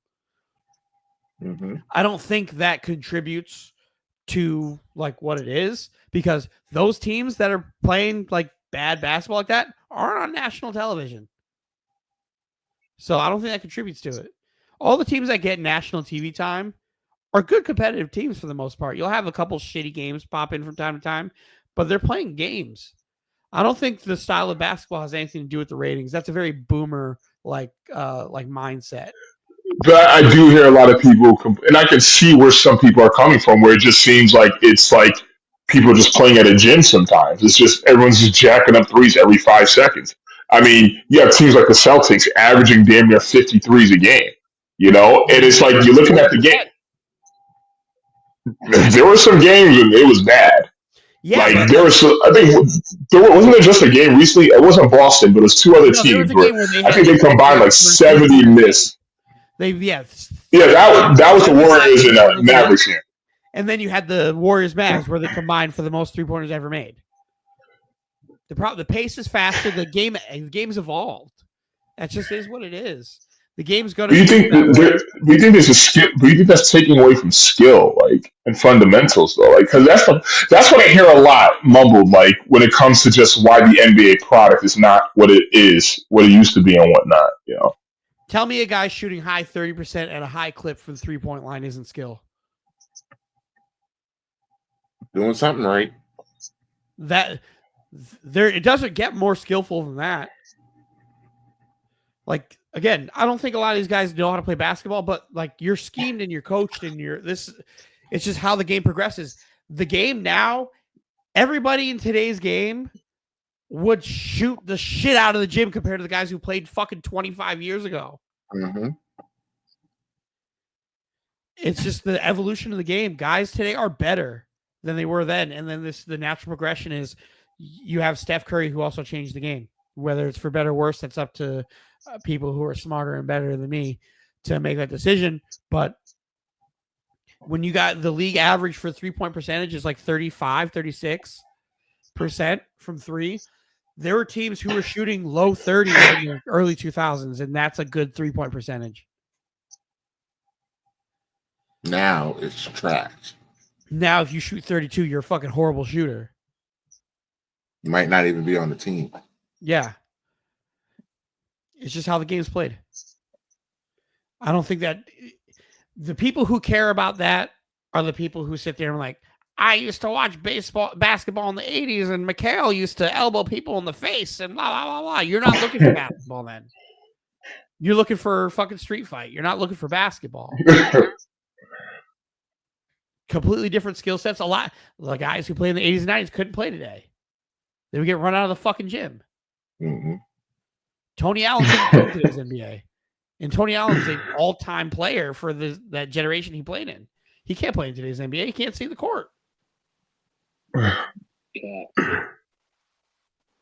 Yo, that year the Pistons won the championship. Some of those games, it was just like I'm looking at the score. Damn near towards the end of the game, it's like 80-76. I'm like, God damn. In 2004, the Nets and Pistons had a playoff game where the Pistons won 85-69. That's like almost sometimes a second quarter in today's game. I don't think that. I'm sorry to pop in so late, but I do not think that today's NBA players are more skilled than the early 2000s and late 90s players. I think they are. Why? I think that has to deal with a lot of the training and the stuff they do at a younger age. I think, like, say what you want, I think Jalen Green is stupid. I think Jalen Green doesn't understand the fundamentals of basketball. Skills-wise, there's a lot of people he is way better than from the early 2000s. A lot of people. I think you're confusing physical ability with the skill. Because of the evolution of the players. I think, again, there's guys who are doing what Jalen Green's doing in the early 2000s. Mm-hmm. Those guys who are doing what Jalen Green's doing in the early 2000s are guys we talk about pretty highly. No. Jalen Green's just an idiot. No, that's not true. It's not true. I don't believe that. The reason I say that is because the guys that you compare him to from the early 2000s, just because his game has evolved to resemble their games, couldn't tie those guys' shoes. And who are those guys? Whoever you're thinking about. Huh? Whoever you have in mind. Exactly. And those guys that we speak highly of, those guys are the top end players in that era. Mm-hmm. I'm not saying he's just as good as them. There's obviously your outliers to the people who he's not better than. But if you take out the top 1% of the people at his position, your Kobe's, your Vince Carter's, your McGrady's, your Ray Allen's, your Michael Reds, like he's cooking 90% of the league. 90% because he's that skilled. Again, fundamentally, dog shit. And he's stupid, but he has a bag and he's more skilled than them. So doesn't fundamentals? That's why I agree with Anthony on this, because I feel like fundamentals need to be accounted much higher than people are, because fundamentals go into what makes you skilled. And being that 75% of the league today don't have the fundamentals, which make them less skilled than yesteryear's players, in my opinion. Because if you get the players that have the fundamentals, you can build the skill around them. I think it has a lot to do with, if you have the fundamentals down, you could get away with not having the skill set of a lot of the players that they have now. Like, look at Jason Kidd, for instance.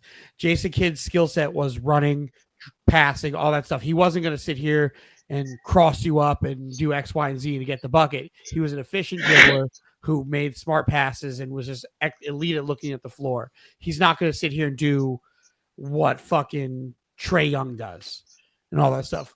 I would say Trae Young is a more skilled basketball player than Jason Kidd is, because of his ability to do what he does with the basketball and how he shoots and how he creates a shot. Jason Kidd didn't do that. He's skilled in a different way. I don't agree with that. Because the reason why I don't agree with that is because I feel like the Trae Youngs of today, what they do is they basically what's the word I'm looking for? They play the game to basically they manipulate the game.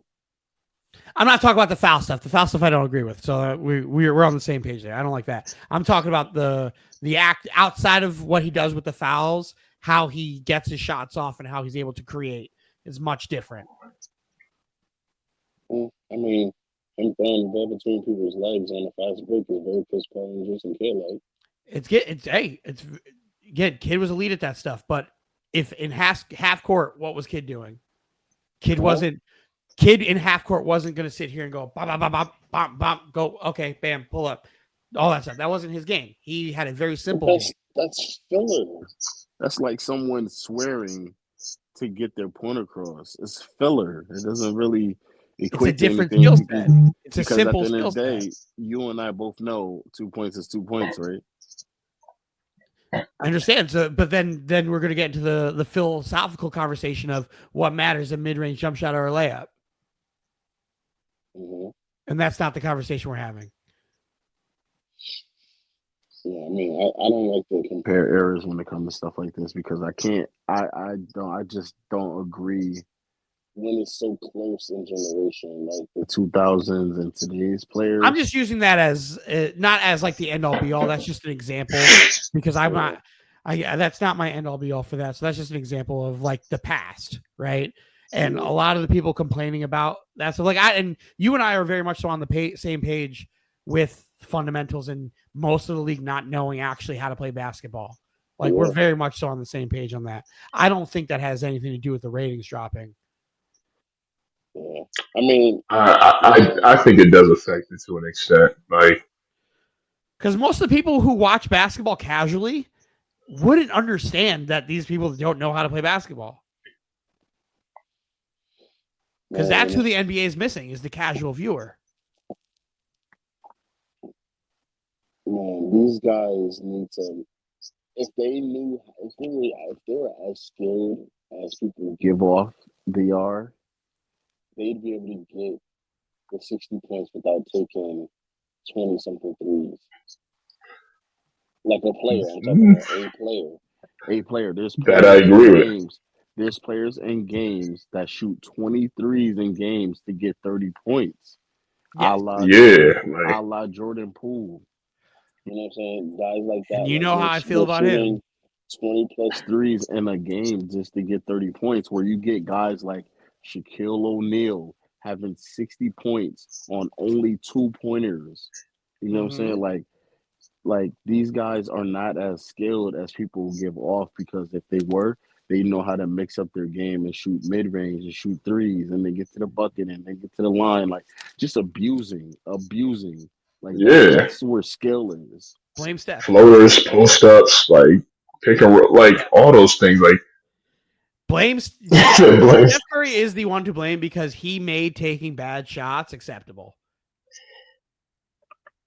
Steph is the single greatest bad shot taker I've ever seen in my life. Because I saw a clip of this girl on TikTok who took almost a full half court shot and made it. And I'm sitting there, I was like, if I'm coaching her, I'm benching her. I don't care that she made it.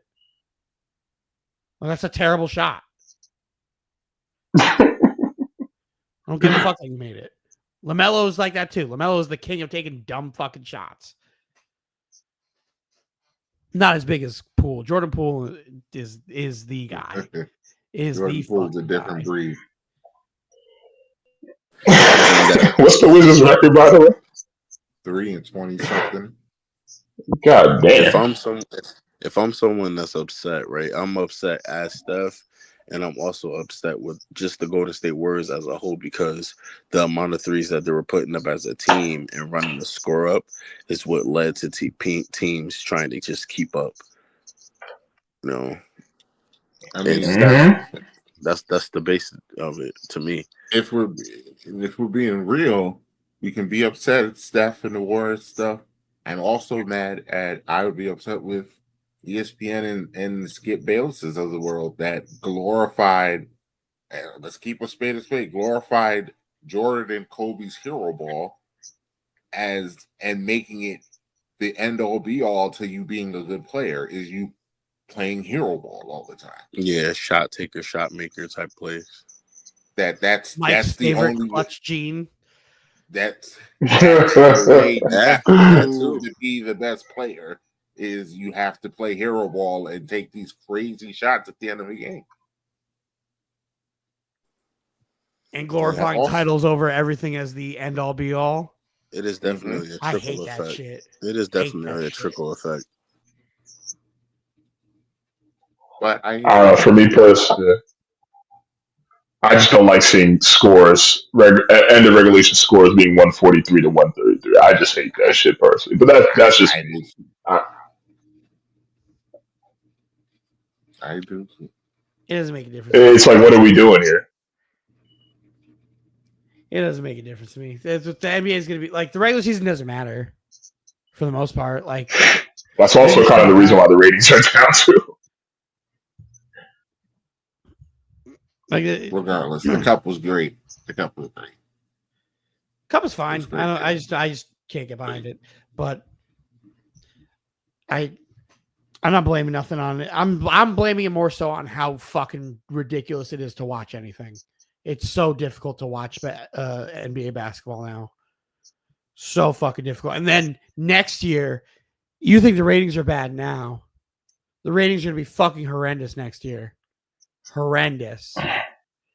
When you get to watch some games on TNT, some games on ABC, some games on ESPN, some games on Amazon Prime, some games on fucking whatever. NBC. Like it's going to be a lot. Just tell me you don't want me to watch your fucking product. Yeah, that's just fucking crazy. That the NBA is turning into like a white collar, like premium sport that you need to have a fucking $1,000. And I was like, you know what? You're not too far off.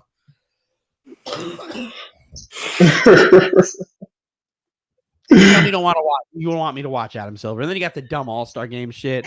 All of it's stupid. All of it's dumb. And the All-Star Game with the 3-point contest. That's all I care about. You're making the game on it's getting too expensive to watch all these shits. I think that and then everybody's the illegally NBA streaming it. I feel like the NBA might be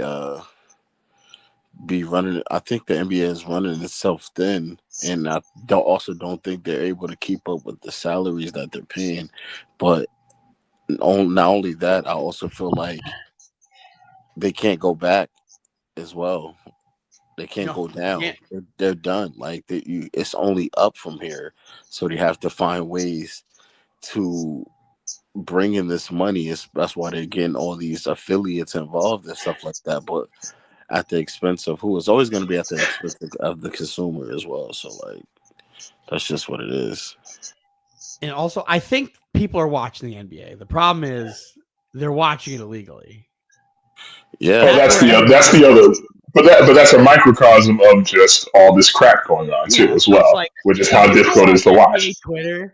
NBA Twitter is just a bunch of people, like millions of people who just use Stream Beast. That's literally all NBA Twitter is. So it's like, oh, the Nielsen ratings are down. Cool. Go find me all the fucking people watching on Stream Beast and then add those numbers in. Because there's arguably more people than ever really watching the NBA right now who just don't have access to cable, who don't have access to the streaming services, who have an iPhone and fucking Stream East.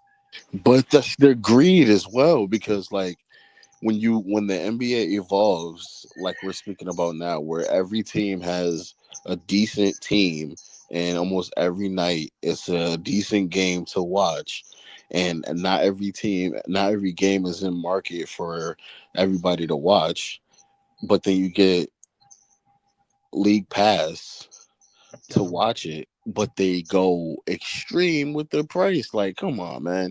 You're gonna get millions of people subscribing to your NBA League Pass, right? Why charge so much if you're already gonna get millions of people to subscribe?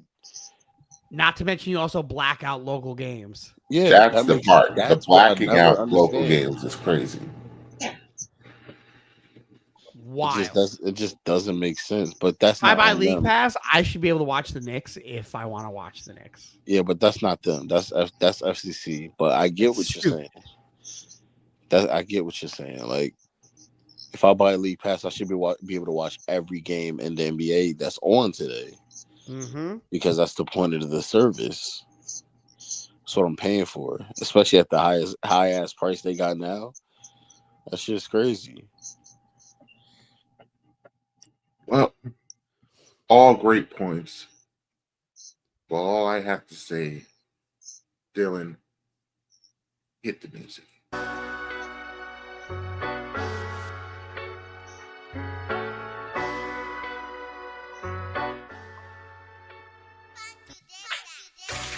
All right. Another week So, for our fantasy focus. Did I have a perfect week along with you guys?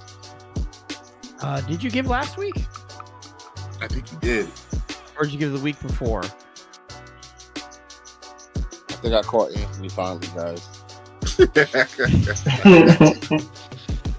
So, yo, going into week 16. Backed around in the chat today. The standings go as follows. Mike is in first place with 64. Roz is in second place with 63. Dylan is in third place with 56. Anthony is in last place with 54. How many points do you have, Dylan? I have 56.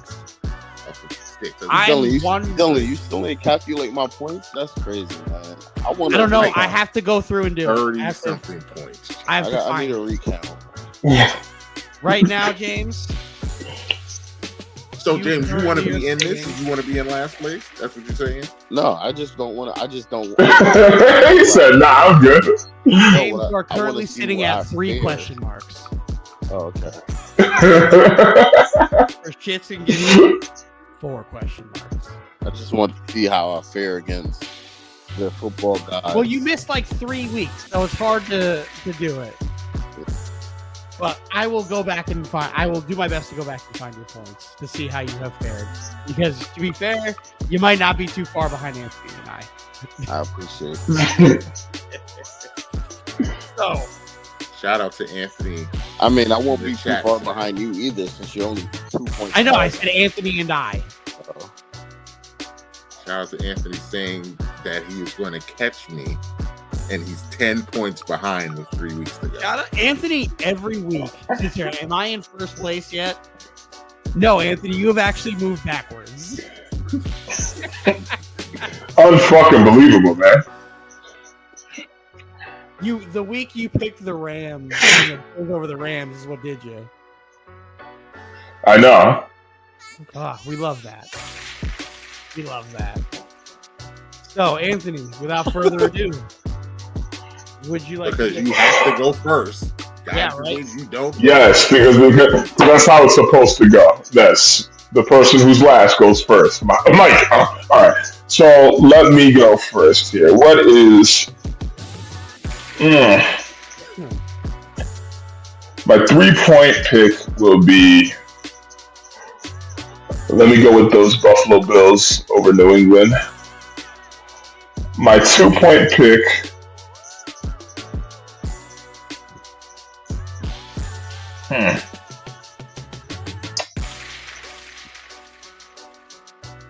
I'll go with the Buccaneers over the Cowboys.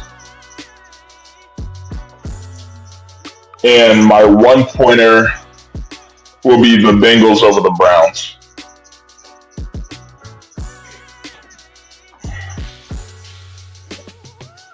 All right.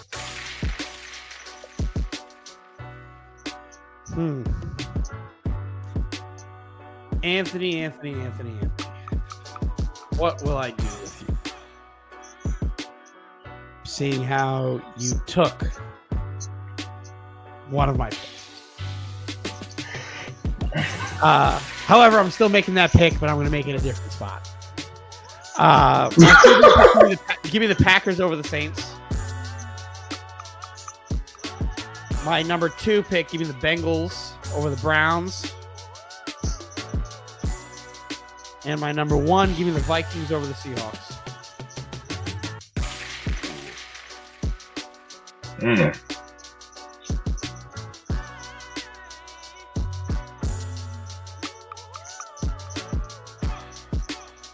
floor is yours, Michael. I like what you did there.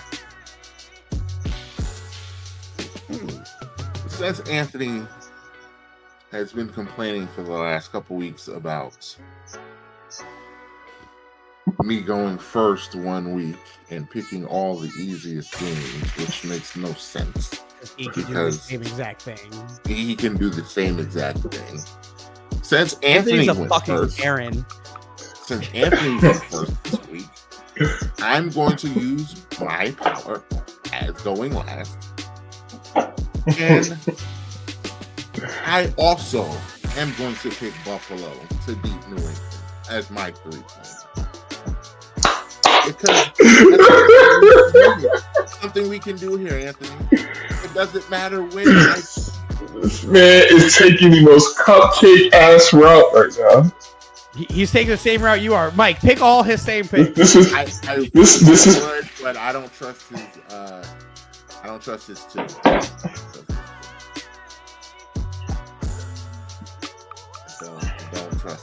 Tampa Bay. You don't trust the Buccaneers over the Cowboys?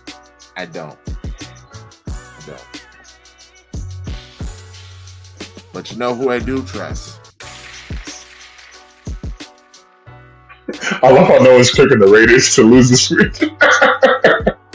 I watched local the way that he had. Jackson. This is the one week where the Raiders just get left alone. Duckball.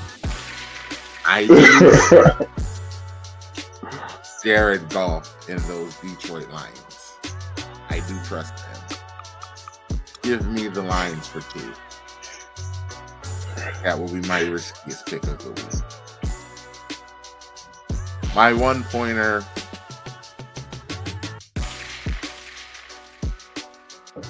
Dylan stole my 1-pointer. I'm assuming that you're not going to give me an injury game. Because if Patrick Mahomes plays, I would pick Kansas City. I'm not doing that. Yep, I knew you wasn't going to do that. I knew you wasn't going to do it. I don't know if Patty's going to play. So I won't pick that game.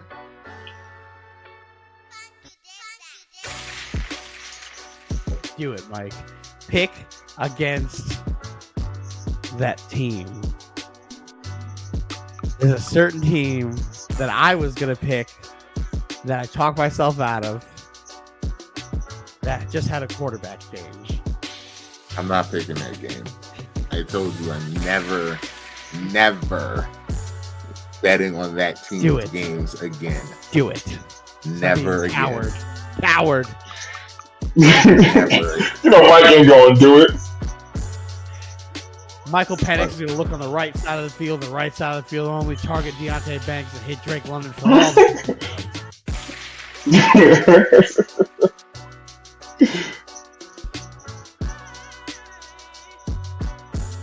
Give me Green Bay for 1 point.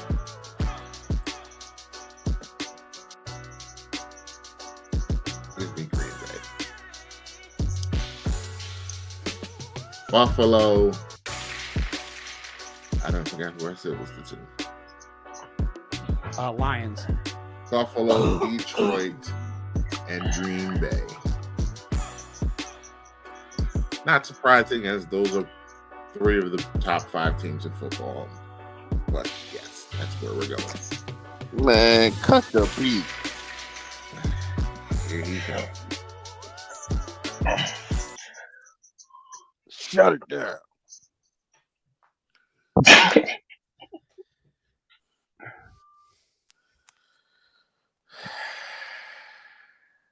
Let's do it.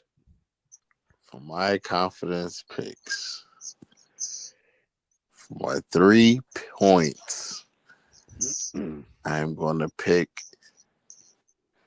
the Jaguars over the Raiders. Oh. God.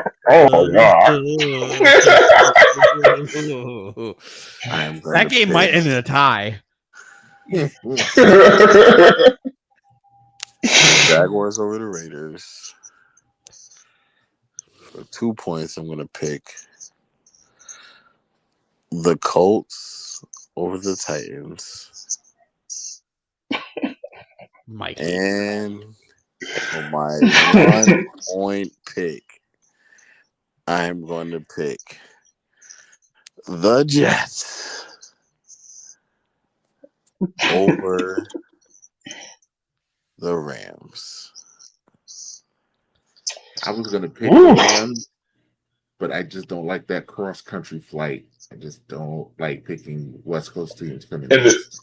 And it's going to be cold. The Jets have actually been playing pretty good, too, as well, recently. It's going to be cold. And Jets don't play good against good teams. Yep, we just want the Jets to win. That's all. I don't. Jets aren't drafted a quarterback. It doesn't make a difference. Whatever makes it worse. I mean, the Jets just exist, so it's just worse every day. Every day. Worse. I just want it worse. Anthony's like, oh man, since they put up great numbers against the Jaguars and these loser teams, they're gonna play the Rams and be like, oh, this is fucking sick. What? And then they're gonna be bad, and you're like, damn, what happened? They were so good against the Jaguars. The fucking Jaguars. The Jets beat a 2-win team. Holy shit. 3-win team. Holy shit.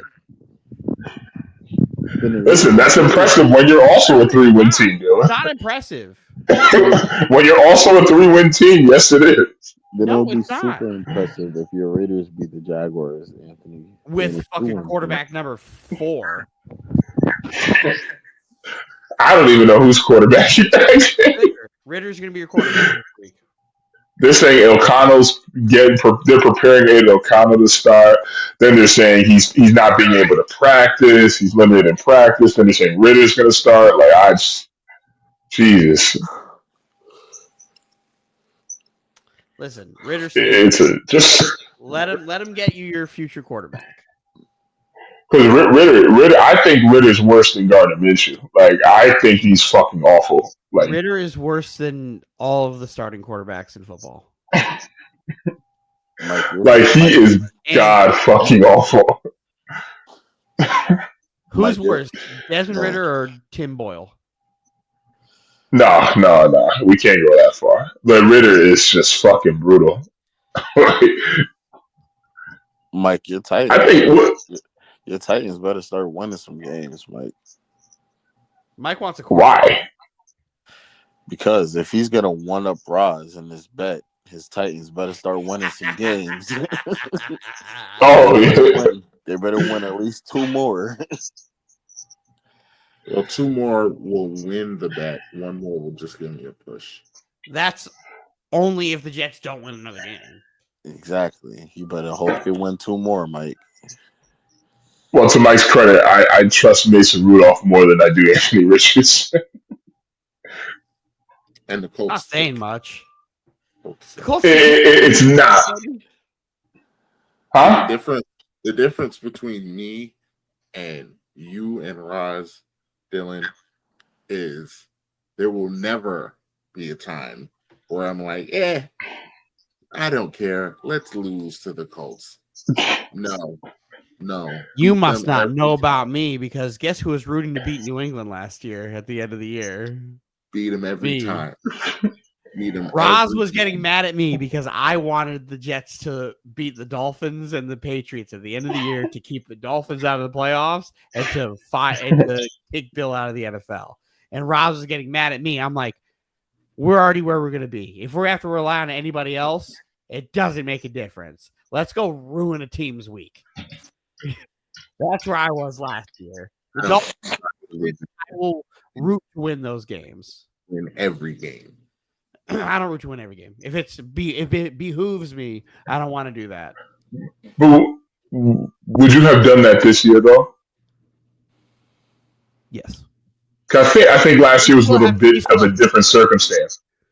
Well, last year at the end of the year when we had to play the Dolphins and the Patriots, we were like right where we were going to be. We would have had to have waited. Well, considering this was still before Aaron Rodgers, it was their injury, so you didn't get to see him yet. It was kind of like a lost season. So everyone was like, okay, we're going to last year, I was of the belief that Aaron Rodgers should have never came back to try to play. I was one of the few Jet fans who was like, why would we put a guy who is 90 days removed from a fucking Achilles injury on a fucking football field? That's nonsense. He was ahead of schedule. Great. Let's go put a 40-year-old off of an Achilles injury and surgery on the football field and have him. He was ahead of schedule, and when you tore your Achilles, you were highly pissed that he was ahead of rehab than you were. Yes. So yes, but it does not mean put him on the fucking field. That's exactly what it means. No, it does not. As an Aaron Rodgers hater, I don't want people to get hurt. Right? I can hate the man, but I don't want anybody to get hurt. Cap. And I don't. If it was Brady, yeah, exactly. Tom Brady's the only one. Yeah, exactly. Tom Brady's the only one. Which is a bad thing on Tom Brady. Many a bad thing. But we've grown. We're past that. As much as I hate Aaron Rodgers, I didn't want him to get hurt. It didn't make sense. It didn't make sense for it. Last year at that time, Roz was like, oh, if we lose and this team wins and this team wins and this team wins, we move up 5 spots. And I did the same thing I do now. It's like, hey, if we're sitting here having to expect other people to do shit for us, then it wasn't supposed to happen. Control what you control. So go and ruin the Dolphins' playoff chances and go get Bill Belichick fired.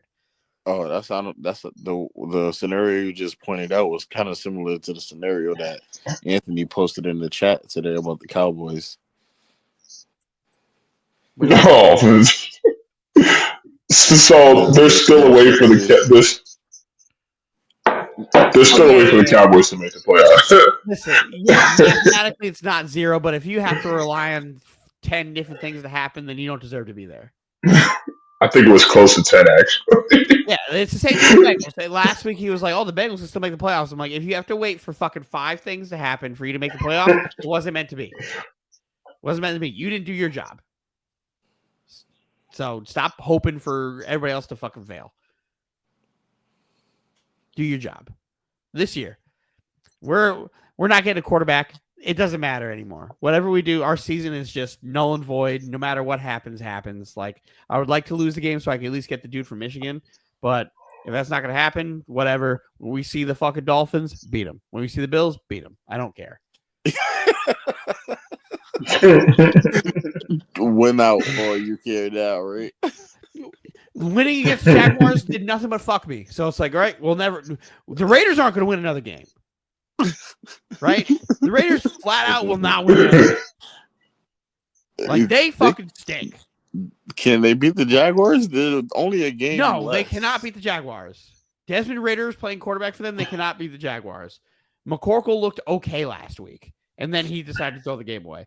But like that Raiders and the Raiders' best player is hurt. Like they're not winning. They're not winning. Everything went bad for the Raiders. They're not winning. The Giants also aren't winning another game. So and they're taking quarterback. So like and there's no other quarterbacks worth a damn in the draft. So it's like okay, we move. There's not a single quarterback outside of those two. Not that I care for now. So crazy that all three of those teams you guys named are like night and day seasons from last season to this season. The Giants 8-31. The Giants are kind of right where they were last year. They had like what two more wins or two less wins than last year. Wasn't there like a game or so out the playoffs? They had like a top 5 pick this year or last year. Or they started hot? That's what it was. The year before they started hot, but like they had like 4 wins last year. Man. So it's like, like I said, man, our 3 teams are combined 8-31. And if you were to add Mike's Giants too as well, that's 10-43. I'm just talking about the scale of last year to this year.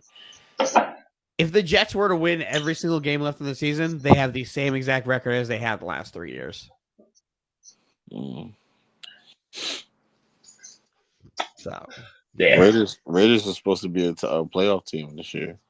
No, they weren't. No, we weren't. Mike, how many games did I have the Raiders winning this year? Less than 4. And Mike, there's also another prediction that I have on there that I can't wait to take credit for. And I believe it's Shedeur Sanders will be a Raider.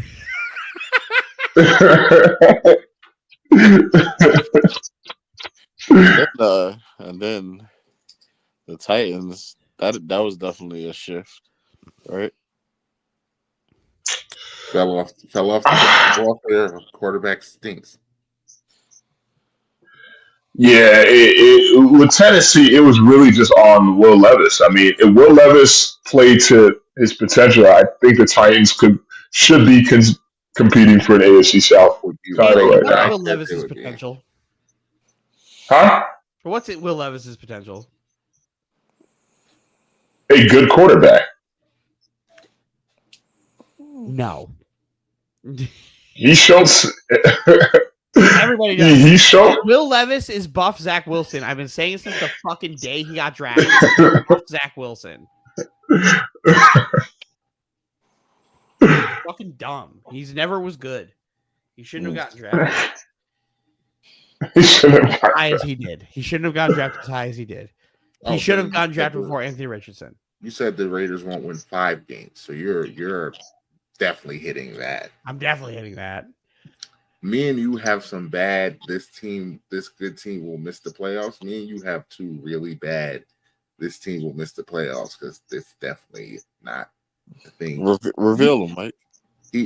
Dylan has the Eagles not making the playoffs, and he has the Bills missing the playoffs. I thought the Dolphins were going to be better, and I thought the Jets were going to be better. I have the Packers missing the playoffs. Remember when Anthony was bragging about him having the Packers miss the playoffs after Jordan Love sprayed his ACL, and here they are and wins. Mm-hmm. He's like, guys, I predicted the Packers missing the playoffs. That was week 1. Anything can happen. I have the Packers missing the playoffs, and I have Kirk Cousins winning comeback player of the year. Ouch. Not gonna happen. That's not a thing. Yeah. Dylan also had Russell Wilson being benched by week 5. To be fair, he was. He was injured. He was not benched. Oh no! Let's not do that. To be fair, he wasn't benched. He wasn't playing. He was suited up. He wasn't inactive. Steven also has the Eagles missing the playoffs. I think Steven had the Niners missing the playoffs too, right? No, he has the Niners winning the NFC West, and he has 3 NFC West teams in the playoffs. I mean, 3 NFC West teams are more than likely going to be in the playoffs. No, 3 NFC West teams are not going to be. Wait, NFC West, though? Three The NFC Seahawks? North. You're confusing divisions, buddy. Ooh, standings. Let me see the standings because the NFC West could still happen. I think It's not going to happen.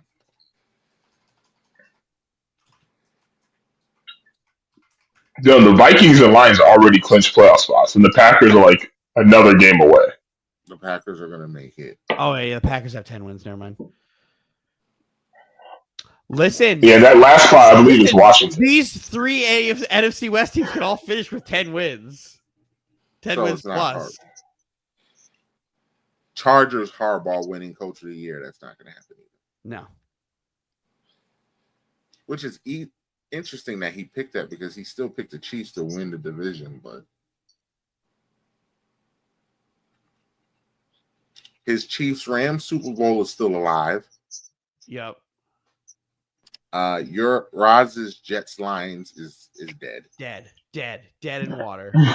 Dylan's Falcons-Jets is dead. The cursed Super Bowl, dead. My Falcons-Ravens is on life support, but it's more than likely dead. Unless Michael Phoenix is who I think he is, Dylan. If he's who I think stare down the right of the side of the field. If he's who I think he is, I'm guessing you don't like Michael Penix. I like Michael Penix. I have my problems with Michael Penix. Like he doesn't throw to the left side of the field or the middle. He only stares down the right. That's a big issue. None of us is going to get MVP. Yo, I might get comeback player of the year. Really? Who is it, Rodgers? Yeah. Again, Rodgers is having the best quarterback a Jets quarterback, best season a Jet quarterback has like ever had. It's just so he's gonna win. He's gonna win NFL comeback player of the year. He had an Achilles injury and he's not playing fucking horrendous right now. So yeah, they gave it to Joe Flacco, and he came back from nothing.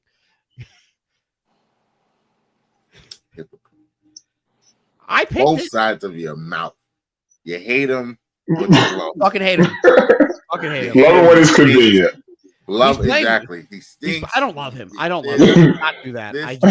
Third, but he's good enough to win comeback player of the year. Who's his competition? I don't know. I have to exactly. His competition just got benched. The bar is don't get benched. I'm sure there are other candidates. I'm waiting. Russ could win it. What is Russ coming back from? Being benched. Getting traded? What is he coming back from? Joe Flacco winning this award last year was the most nonsense shit because you could have gave it to somebody who actually came back from something. Joe Flacco came back from being old and not having. I mean, the narrative on Russell Wilson was that he was washed, and that was the reason why he got traded. Well, he got cut. Yeah. Yeah, cut. I don't think that like comeback player of the year has always been like somebody coming back from like an injury. Joe Flacco winning that was like nonsense because the guy who was number 2 in all-purpose yards last year came back from an ACL injury and didn't even get a vote. But Joe Flacco was just old as fuck and got the award. Like, that's nonsense to me. All right, I forgot. One of you guys said something like, oh, Sam Darnold. J.K. Dobbins? Didn't he get hurt again? He is.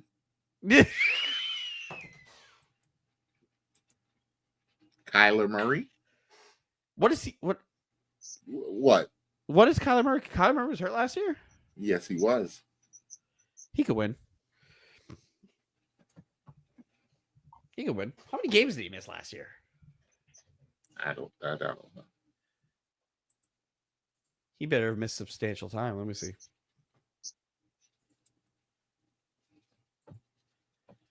Let me see how many games Kyler Murray played last year. He played 8 games. He played 8 games. That's not half a season. Anymore. You can't actually have half a season anymore. Right now, the odds on favorite to win it is fucking Joe Burrow. Don't know how. He missed like Sam 5 Darnold- games. Sam Darnold is third. What did Sam Darnold come back from? He wasn't a starter last year. So we're giving a comeback player of the year. Well, the whole comeback part is not. The whole comeback part is not specifically defined. Like, so you might as well it's not just injury. Improved player. It's the same award. It's not. Tim Patrick is 4th, and Cameron Hayward is 5th right now. Best odds. Tim Patrick has caught like 5 passes all year. I'm surprised he's there, but hey. Cameron Hayward. They have to put somebody there. Cameron Hayward actually is having a really good year. They should do a better job of defining what comeback player of the year is. In my opinion, I think it's just a player who just didn't have a good year for various reasons, but they just didn't have a good year, a productive year. So how could you have a comeback player of the year or like if you were just a backup?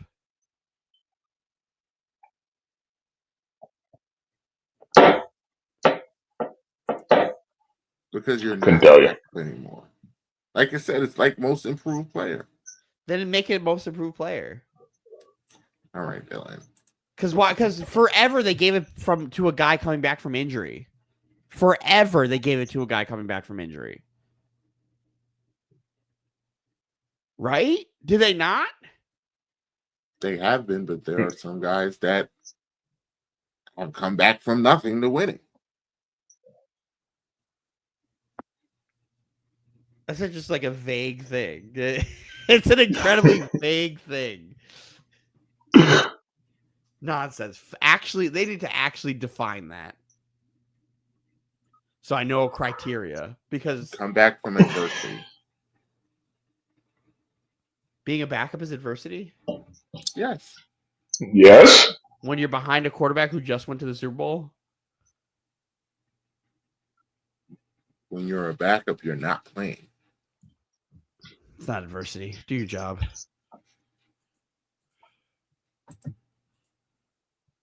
Like, share, and subscribe. Hit the notification button so you can hear more nonsense like this. Joe Flacco wanted an award when he was old. Hey, that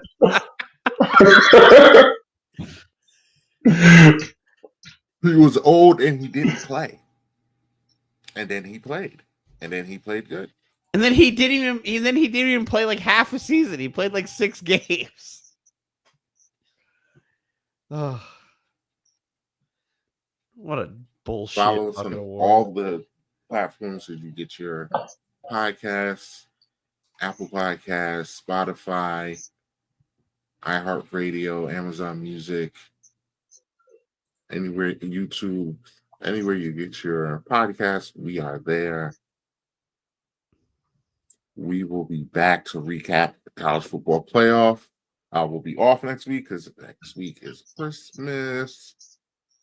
And the next time you see us, we will be hosting the 2024 Speaky Awards. My favorite time of the year.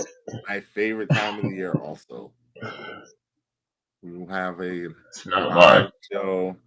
It's not Anthony's favorite show. It's definitely not. But this year might Anthony become a 3-time winner at this award show? He's got some competition this year, including himself. But this competition this year, I would definitely say this is not in the bag. We live for the Speakies, which will also turn into a show where we'll recap the week in sports. We'll recap the year in sports. It'll be Good times, good laughs, good vibes. Join us. Oh, before we go, there's always one more thing we have to do. I'm him for this week of December 18th, 2024. Phew. I mean, if you guys aren't ready, I'll go first. You can absolutely go first. I got two I'm hims, actually. There were two people that really came to mind. Oh, here we go. The first one is one Devontae Adams. He gets the first one. He got his 100th touchdown pass. He got his 100th touchdown catch of his career, so shout out to him. He absolutely went berserk, too, in the second half for 9 catches and almost 200 yards. That Aaron Rodgers connection was on full display. So he gets the first I'm him. The second I'm him definitely, absolutely goes to Randy Moss. Just battling liver cancer, getting through that, and just coming out strong. Shout out to him and his ongoing recovery. So he's the second one for me. Very good on him. Can I say before I give my I'm him, I would just like to point out that the last, maybe more, but the last 15 winners of the Comeback Player of the Year came back from injury. 15 straight. And it could be Are we more. still doing this? Because Chad Pennington has two of these awards, and both were coming back Oh, from Chad Pennington. injuries. He was always injured. Everybody. Joe Flacco might be the first person ever to win this award who didn't come back from injury. Oh my fucking god! He was aging, Dylan. He was aging. Unreal, unfucking real. I'm him, Travis Hunter. I'm him as Travis Hunter, winning the Heisman. Great two-way player. Can't wait to see him in the NFL. Shout out to Travis Hunter. He will be a really good NFL player. What position he plays. Breezy, are you there? Do you have an I'm him for us? Oh, we gonna wrap this sucker up.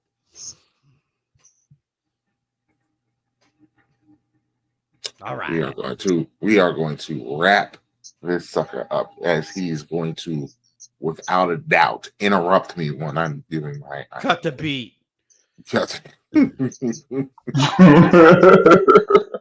So I will second Anthony's I'm him with Randy Moss. But at the time, well, it's actually over now, but my I'm him has to go to the guy who was celebrating his 60th birthday today. And that is this man. Byron Saxton.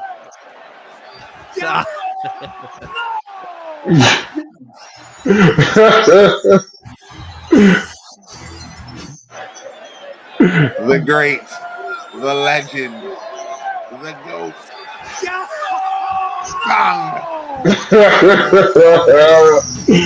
That's an old man. Happy Man, 60.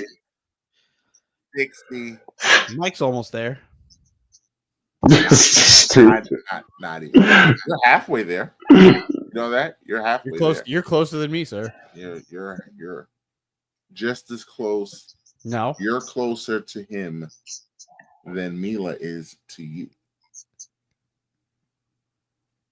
No, you're not. Whatever. No, I'm not. What are we Wait, doing? what?